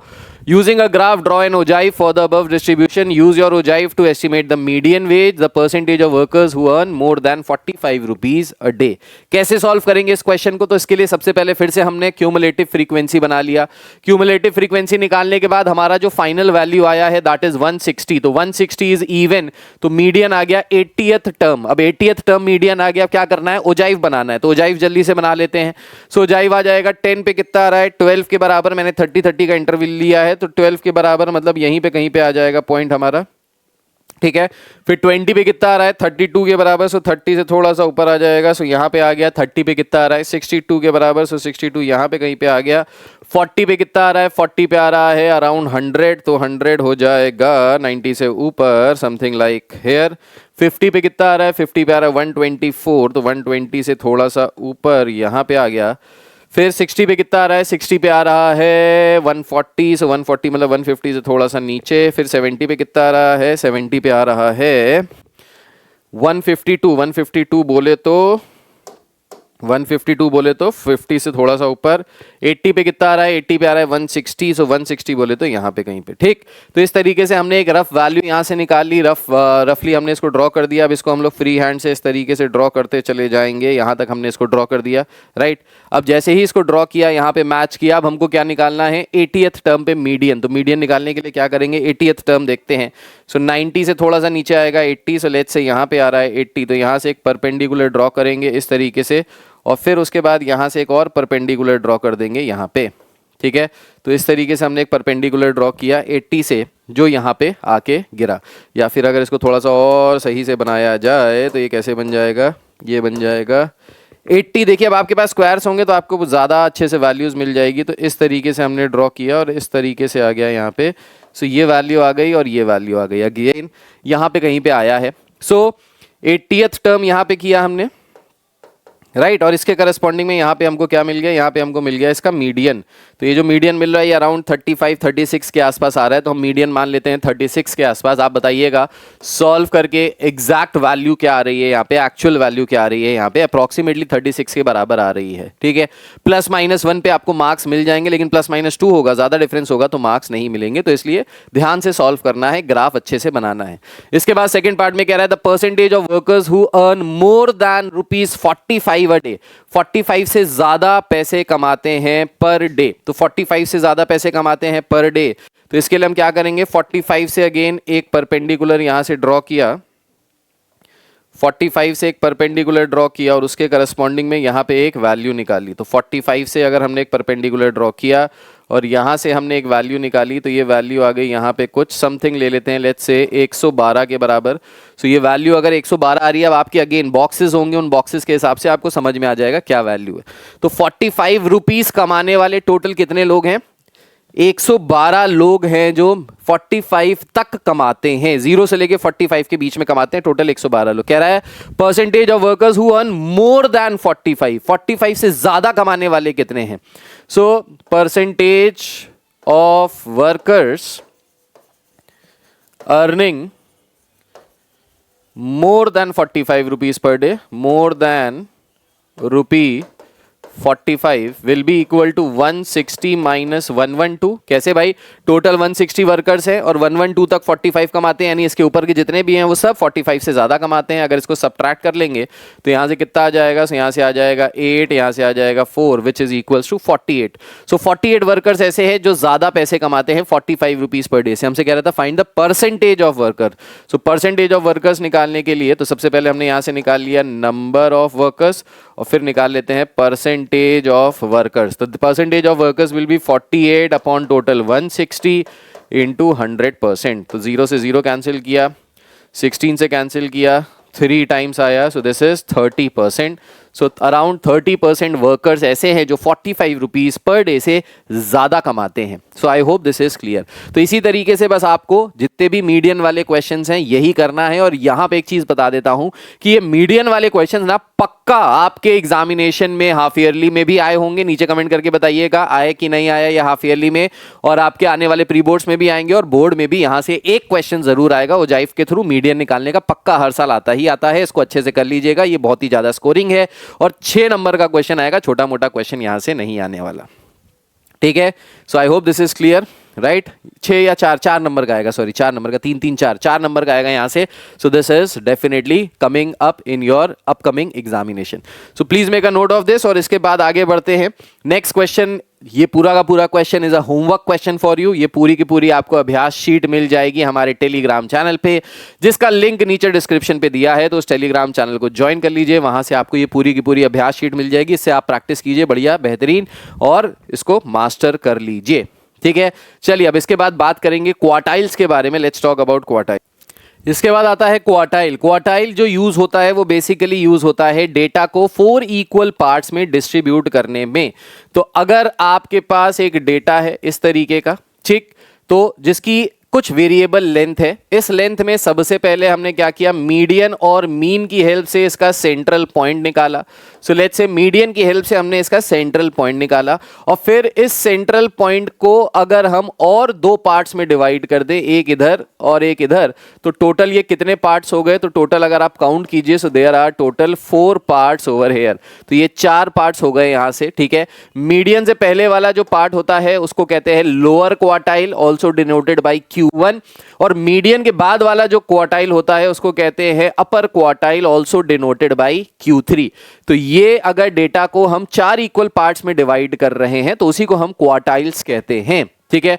So for finding quartiles the given terms are always arranged in ascending order. हमेशा याद रखिएगा, जैसे मीडियन निकालने में हम असेंडिंग डिसेंडिंग किसी भी ऑर्डर में अरेंज कर लेते थे, but when we talk about quartiles we have to arrange them in ascending order. Ascending order मतलब छोटे से बड़ा, ठीक है, ascending order of their magnitude. So lower quartile is denoted by Q1 and upper quartile is denoted by Q3. अब ये lower quartile और अपर quartile कैसे निकालते हैं? सो लोअर क्वार्टाइल कैसे निकालेंगे, सबसे पहले ये समझते हैं। सो लोअर क्वार्टाइल निकालने का फॉर्मूला होता है, अगर सबसे पहले अगर हम बात करें नंबर ऑफ टर्म्स, अगर आपके इवन दिए हैं एंड नंबर ऑफ टर्म्स अगर आपके ऑड दिए हैं, तो लोअर क्वार्टाइल Q1 की वैल्यू कैसे निकालेंगे? सो अगर नंबर ऑफ टर्म्स आपके इवन है तो Q1 की वैल्यू आ जाती है n by fourth term.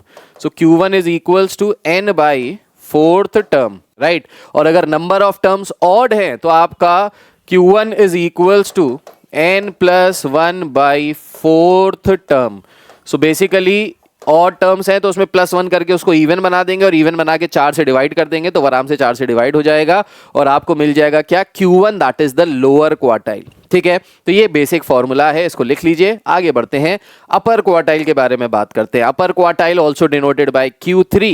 So upper quartile Q3 जो होता है, इसके भी 2 पार्ट्स में फॉर्मूले होते हैं, for even number of terms and for odd number of terms. तो अगर इवन नंबर ऑफ टर्म्स होते हैं तो यहाँ पे Q3 जो होता है that is equals to n by fourth था क्वार्टाइल में, n बाई फोर था Q1 में, तो ये क्या हो जाता है, ये हो जाता है 3/4 of n by fourth term, ठीक है। सो बेसिकली हम यहाँ पे क्या कर लेंगे, हम यहाँ पे जो भी n बाई 4 आ रहा था, Q1 आ रहा था, उसका 3/4 कर देंगे, ठीक है। सिमिलरली ऑड के लिए भी जो Q3 है वो किसके बराबर है, सो Q1 आ रहा था n plus 1 by fourth term, तो अगेन इसका क्या कर देंगे, 3/4 कर देंगे। सो ये जो टर्म आ जाएगा, this term will be the Q3 term, that is upper quartile, and this term will also be the upper quartile term. तो बस एक फॉर्मूला आपको याद रखना है Q1 के लिए, और Q3 में क्या कर देना, उसका 3/4 कर देना है, दैट्स इट। बस यही करना है यहां पे, ठीक है। उसके बाद आ जाता है inter quartile range. Now what is inter quartile range? So inter quartile range का मतलब होता है the difference between upper quartile and lower quartile, that is Q3 minus Q1। तो अगर हम Q3 में से Q1 को माइनस कर दे तो ये जो बीच की रेंज आ रही है, वैल्यू आ रही है, इसी को हम क्या कहते हैं, इंटर क्वार्टाइल रेंज कहते हैं, राइट। इसको लिखते जाइए साथ साथ, क्वेश्चन से समझने की कोशिश करते हैं क्या कह रहा है। So student got the following marks in 9 question paper. So ये मार्क्स जो दिए, सबसे पहले हम इनको असेंडिंग ऑर्डर में लगा लेंगे। Find the median of these marks. तो सबसे पहले तो मीडियन निकालना है, तो भाई मीडियन निकालना हमने ऑलरेडी सीख लिया है, कुछ भी नहीं करना है, असेंडिंग ऑर्डर में निकालो। और क्योंकि 9 है टोटल, तो 9 में मीडियन क्या आ जाएगा, बीच वाला टर्म आ जाएगा n plus 1/2, that is fifth term. तो फिफ्थ टर्म आ जाएगा मीडियन। तो इसको अगर हम अरेंज करें असेंडिंग ऑर्डर में, तो 0 1 3 3 4 5 6 एंड 7, कितने टर्म्स हो गए, 1 2 3 4 5 6 7 8। एक कोई टर्म छूट गया है यहाँ पे, कौन सा टर्म छूट गया है, 3 आ गया 2 बार, फिर उसके बाद 0 आ गया 1 बार, फिर 1 आ गया 1 बार, फिर 4 आ गया 1 बार, फिर 5 आ गया, 6 आ गया, 5 आ गया, 6 आ गया, 7 आ गया। तो कितने हो गए ये, 1 2 3 4 5 6 7 8। तो 8 ही दिए हैं, कोई बात नहीं। अगर 8 हमको दिए हैं तो यहाँ से हमको मीडियन निकालना है, तो मीडियन कैसे निकाल लेंगे भाई। सो मीडियन किसके बराबर आ जाएगा, नंबर ऑफ इवेंट्स जो है वो कितने हैं, इवन है, n की वैल्यू कितनी है, 8 के बराबर है, ठीक है। So the value of n is equals to 8। तो अगर 8 के बराबर है तो यहाँ से क्या आ जाएगा, 8 के बराबर है तो आ जाएगा n/2th term plus n/2 plus 1th term, दोनों का एवरेज ले लेंगे 1/2, तो ये आ जाएगा हमारा क्या, मीडियन। तो n/2th टर्म यानी 4 टर्म प्लस 5th टर्म, इन दोनों का एवरेज। सो 4th टर्म क्या हो गया यहाँ पे, 1 2 3 4, 4th टर्म हो गया ये, 5th टर्म हो गया ये। So that is 3 + 4/2, that is 7/2, that is equals to 3.5। तो यहाँ से मीडियन आ गया किसके बराबर, 3.5 के बराबर। बेकार क्वेश्चन, इजी क्वेश्चन, ऐसा क्वेश्चन आप तुरंत के तुरंत कर सकते हैं, 1 नंबर में पूछा जा सकता है। Please make a note of this और आगे बढ़ते हैं, नेक्स्ट क्वेश्चन पे आते हैं। नेक्स्ट क्वेश्चन में क्या कह रहा है, मीडियन निकालिए, लोअर क्वार्टाइल निकालिए, अपर क्वार्टाइल निकालिए और इंटर क्वार्टाइल रेंज निकालिए। तो ये थोड़ा सा ठीक क्वेश्चन है, ठीक है। सबसे पहले क्या करेंगे, अब देखिए मीडियन आप निकाल सकते हैं, मीडियन आप निकाल लीजिएगा, बहुत ही आसान तरीका है। सबसे पहले हम यहाँ पे देखते हैं कि ये इसको असेंडिंग ऑर्डर में अरेंज करते हैं। तो अगर असेंडिंग ऑर्डर में अरेंज किया जाए तो सबसे पहले ये क्या है, सारे टर्म्स, तो ये टर्म्स सारे आ रहे हैं यहाँ। तो यहाँ पे क्या किया मैंने, इन सभी को असेंडिंग ऑर्डर में अरेंज कर लिया है और एक एक करके टर्म्स कट करते गए, ताकि ये ना हो कि कोई भी टर्म रिपीट हो जाए या कोई टर्म मिस हो जाए। इस तरीके से गलती होने के चांसेस कम हो जाते हैं, ठीक। इनको अरेंज किया, टोटल नंबर ऑफ टर्म्स कितने हैं, 19। अगर टोटल नंबर ऑफ टर्म्स 19 है तो मीडियन क्या आ जाएगा, 19 + 1/2th टर्म। 19 + 1 हो गया 20, 20/2 हो गया 10th टर्म। तो 10th टर्म यहाँ पे क्या है भाई, 1 2 3 4 5 6 7 8 9 10। सो 29 ये हो गया हमारा मीडियन। So median is 29। इसके बाद क्या कह रहा है, इसके बाद कह रहा है find the lower quartile that is Q1। So Q1 किसके बराबर हो जाएगा, Q1 बराबर हो जाएगा n + 1/4th टर्म, ठीक है। तो n की वैल्यू है 19, 19 + 1 20, 20/4, 20/4 इज 5th टर्म। तो 5th term is the lower quartile. 5th term क्या हो गया, 1 2 3 4 5, 26। सो 26 is the lower quartile which is Q1। So Q1 की वैल्यू आ गई 26 के बराबर। Q3 की वैल्यू क्या आ जाएगी, 26। 5th टर्म जो था इसी का 3/4 कर देते हैं, ठीक है। सो अगर हम 3/4 कर देंगे इसका, सो 3/4 क्या हो जाएगा, सो ये हो गया यहाँ से 3 × n + 1/4th टर्म। तो यहाँ पे था 5, 5 3 = 15, तो यहाँ से आ जाएगा 15th टर्म। तो ये 15th टर्म क्या हो जाएगा, अपर क्वार्टाइल। सो 15th टर्म अगर हम यहाँ से निकालेंगे तो 15th टर्म क्या हो जाएगा, 15th term will be equal to, so यहाँ पे ये था 10th term, 11 12 13 14 15 which is equals to 35। So 15th term यहाँ से हो गया किसके बराबर, 35 के बराबर। एक चीज समझिएगा, यहाँ पे मैंने जो Q3 और Q1 बताया है, इसमें मैंने यहाँ पे शायद 4 2 बार ले लिया, यस 3 टाइम्स करेंगे, 4 तो ऑलरेडी नीचे था तो ये 3/4 ही हो जाएगा, और यहाँ पे भी n/4 था तो 3 से मल्टीप्लाई करेंगे, दैट्स इट। ये हो जाएगा Q3 और Q1 की वैल्यू फॉर अपर क्वार्टाइल, ठीक है, क्योंकि 4 तो ऑलरेडी है। 3/4 of n + 1, 3/4 of nth term, ठीक है। सो यहाँ से आ जाएगा, और इसी तरीके से हमारे यहाँ पे जो आंसर आ गया वो आ गया अपर क्वार्टाइल में 35। इसके बाद बात करेंगे inter quartile range. What is inter quartile range, so inter quartile range is Q3 - Q1। Q3 is 35, Q1 is 26, तो 35 - 26 will give you 9. So inter quartile range कितनी आ गया, इंटर क्वार्टाइल रेंज आ गया 9 के बराबर। I hope this is clear to each and every one of you. Kindly make a note of this और फिर आगे बढ़ते हैं, नेक्स्ट क्वेश्चन पे आते हैं। सो नेक्स्ट क्वेश्चन पे आ जाएंगे। नेक्स्ट क्वेश्चन में दिया है from the following cumulative frequency table draw an ogive and use it to find median, lower quartile and upper quartile. तो कैसे करेंगे इस क्वेश्चन को, अगेन ये इंपॉर्टेंट क्वेश्चन है, इस तरीके का क्वेश्चन पूछा जा सकता है। तो सबसे पहले हमने क्या किया, हमको मार्क्स लेस देन दिए थे, तो सबसे पहले हमने इसको क्लास इंटरवल में ब्रेक कर लिया। सो क्योंकि लेस देन दिए थे तो मैंने 0 से 10, 10 से 20, 20 से 30, इस तरीके से 90 से 100 तक की पूरी अपनी क्लास इंटरवल बना लिया। तो यहाँ पे हमने क्लास इंटरवल बना लिया। क्यूमुलेटिव फ्रीक्वेंसी ऑलरेडी क्वेश्चन में गिवन थी तो कोई टेंशन वाली बात नहीं है। हमने क्या किया, इसके बाद ओजाइव बनाया। सो मैक्सिमम ये 90 से 100 तक जा रहा था तो एक्स एक्सिस पे मैंने 100 तक ले लिया। मैक्सिमम ये वाई वाला क्यूमुलेटिव फ्रीक्वेंसी 80 तक जा रहा था, मैंने 10-10 के गैप पे मैक्सिमम 80 तक ले लिया। उसके बाद मैंने क्या किया, मैंने फ्री हैंड से 10 पे 5, 20 पे 24, इस तरीके से जो भी डेटा दिया था उससे ओजाइव कर्व बना लिया। अब ओजाइव कर्व बनाने के बाद एन जो नंबर ऑफ टर्म्स है लास्ट में वो किसके बराबर था, 80 के बराबर था। तो मीडियन कितना आ जाएगा, 80/2th term that is 40th term. Q1 क्या आ जाएगा, 80/4th term that is 20th term. Q3 क्या आ जाएगा, 80/4th × 3 यानी 20 × 3 60th टर्म जो आ जाएगा वो आ जाएगा हमारा Q1 और Q3 की वैल्यू।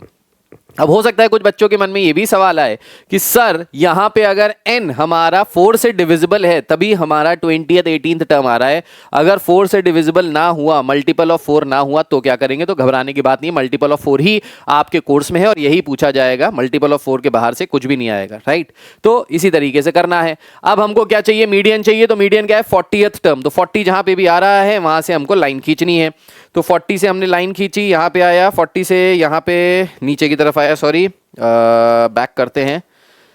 सो 40 से आया हमारा यहाँ पे, 40 से आया यहाँ पे और यहाँ से आया यहाँ पे। सो यहाँ पे कहीं पे आ रहा है। सो 40 पे हमारा मीडियन कितना आ रहा है? सो हमारा मीडियन आ रहा है अराउंड 40 के आसपास, 40 के बराबर, ठीक। सो मीडियन आ गया हमारा 40। अब लोअर क्वार्टाइल क्या कह रहा है? लोअर क्वार्टाइल आ रहा है 28। तो 20 से बनाएंगे। सो 20 से हमने एक परपेंडिकुलर लाइन बनाया, इस तरीके से बनाया यहाँ पे, ठीक है। तो ये जो आया पूरा का पूरा इस तरीके से ये आ गया हमारा 20। तो 20 पे आ रहा है हमारा क्या? 20 से थोड़ा कम, लेट्स से 18।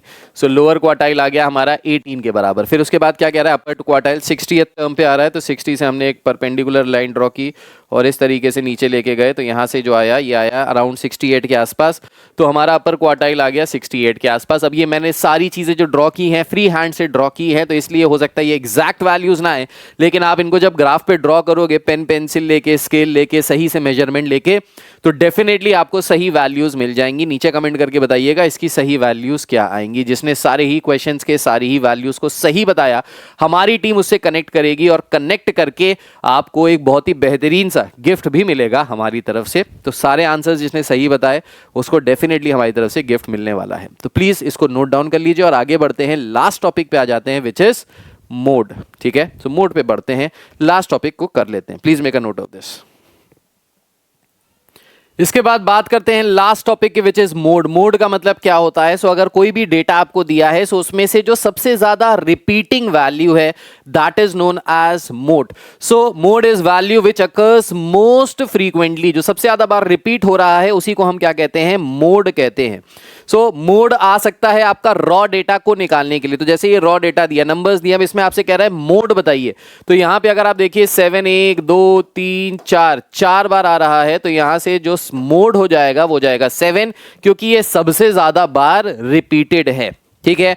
इसके बाद आ जाता है मोड फॉर टैब्यूलेटेड डेटा। तो अगर आपको डेटा टेबल के फॉर्म में दिया है, आपको इसका मोड निकालना है, तो कैसे निकालेंगे? तो यहां पे आप देखिए सबसे पहले फ्रीक्वेंसी सबसे बड़ी किसकी है, सबसे ज्यादा फ्रीक्वेंसी किसकी है।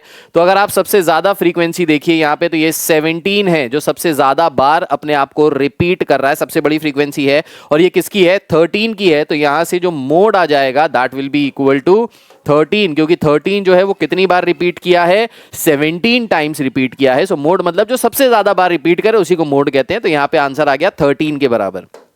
इसके बाद बात करेंगे, अगर मोड निकालने को आया फॉर ग्रुप्ड डेटा तो कैसे निकालेंगे? तो ग्रुप्ड डेटा के केस में सबसे पहले हम क्या करेंगे? ग्रुप्ड डेटा में जो भी डेटा हमको दिया उसका हिस्टोग्राम बना लेंगे, ठीक। तो हिस्टोग्राम बनाने के लिए मैंने यहाँ पे कुछ बेसिक एक्स और वाई एक्सिस पे वैल्यूज ली है। अब हम इसका हिस्टोग्राम बना लेते हैं। तो 20 से 30 पे ये 4 के बराबर आ रहा है, तो ये कुछ इस तरीके से रेक्टेंगल बनेगा। 30 से 40 पे 7 आ रहा है, तो ये कुछ इस तरीके से बनेगा। 40 से 30 पे ये 9 आ रहा है, तो ये कुछ इस तरीके से बनेगा। 50 से 60 पे ये 11 आ रहा है, तो अगेन ये कुछ इस तरीके से बनेगा। एंड देन 60 टू 70 पे 6 आ रहा है, तो ये कुछ ऐसा बन जाएगा। एंड 70 टू 80 पे 2 आ रहा है, तो ये ऐसा आ जाएगा, ठीक। अब हमको यहां से क्या कह रहा है? To find out the mode. तो मोड निकालने के लिए अब हम क्या करेंगे? सबसे पहले हमने हिस्टोग्राम बनाया। हिस्टोग्राम बनाने के बाद जो सबसे बड़ा वाला आपका रेक्टेंगल आ रहा है, बार आ रहा है, उसमें बाजू वाले जो छोटा वाला बार है, जो इसके नेक्स्ट बगल वाला बार है, वहां से एक अपोजिट वर्टेक्स से हमको इसके अपोजिट वर्टेक्स को जोड़ देना है। और यहां से भी अपोजिट वाले वर्टेक्स से इसके बाजू वाले वर्टेक्स को यहां पे जोड़ देना है। तो इन दोनों को जहां पे भी जोड़ेंगे, जो 2 पॉइंट जहां पे भी एक दूसरे को इंटरसेक्ट कर रहे हैं, वहां से एक परपेंडिकुलर ड्रॉ करना है। ये जो भी वैल्यू आएगी आपकी यहाँ पे, वही होगी आपकी क्या? वही होगी आपकी मीडियन। तो यहाँ पे अगर हम देखें तो ये वैल्यू आ रही है अप्रॉक्सीमेटली 55 के बराबर। तो यहाँ से जो मीडियन आ जाएगा वो कितना आ जाएगा? 55 के बराबर। So this will be the median, approximate median 55 आ जाएगा। एग्जैक्ट मीडियन तब पता चलेगा जब आप इसको ग्राफ पे सही तरीके से ड्रॉ कर ले जाएंगे। तो नीचे कमेंट करके बताइएगा एग्जैक्ट आंसर क्या है। और बस खत्म हो गया हमारा पूरा मेजर्स ऑफ सेंट्रल टेंडेंसी। अब इसके बाद इसमें में कुछ करने की जरूरत नहीं है, you just need to practice. और प्रैक्टिस करने के लिए अभ्यास शीट मिल जाएगी हमारे टेलीग्राम चैनल पे, लिंक नीचे डिस्क्रिप्शन में दिया है, उसको ज्वाइन कर लीजिए। So this is Yash Maheshwari signing off. Take care, God bless you all, bye bye, जय हिंद, अपना अपना ख्याल रखिए, टेक केयर, बाय।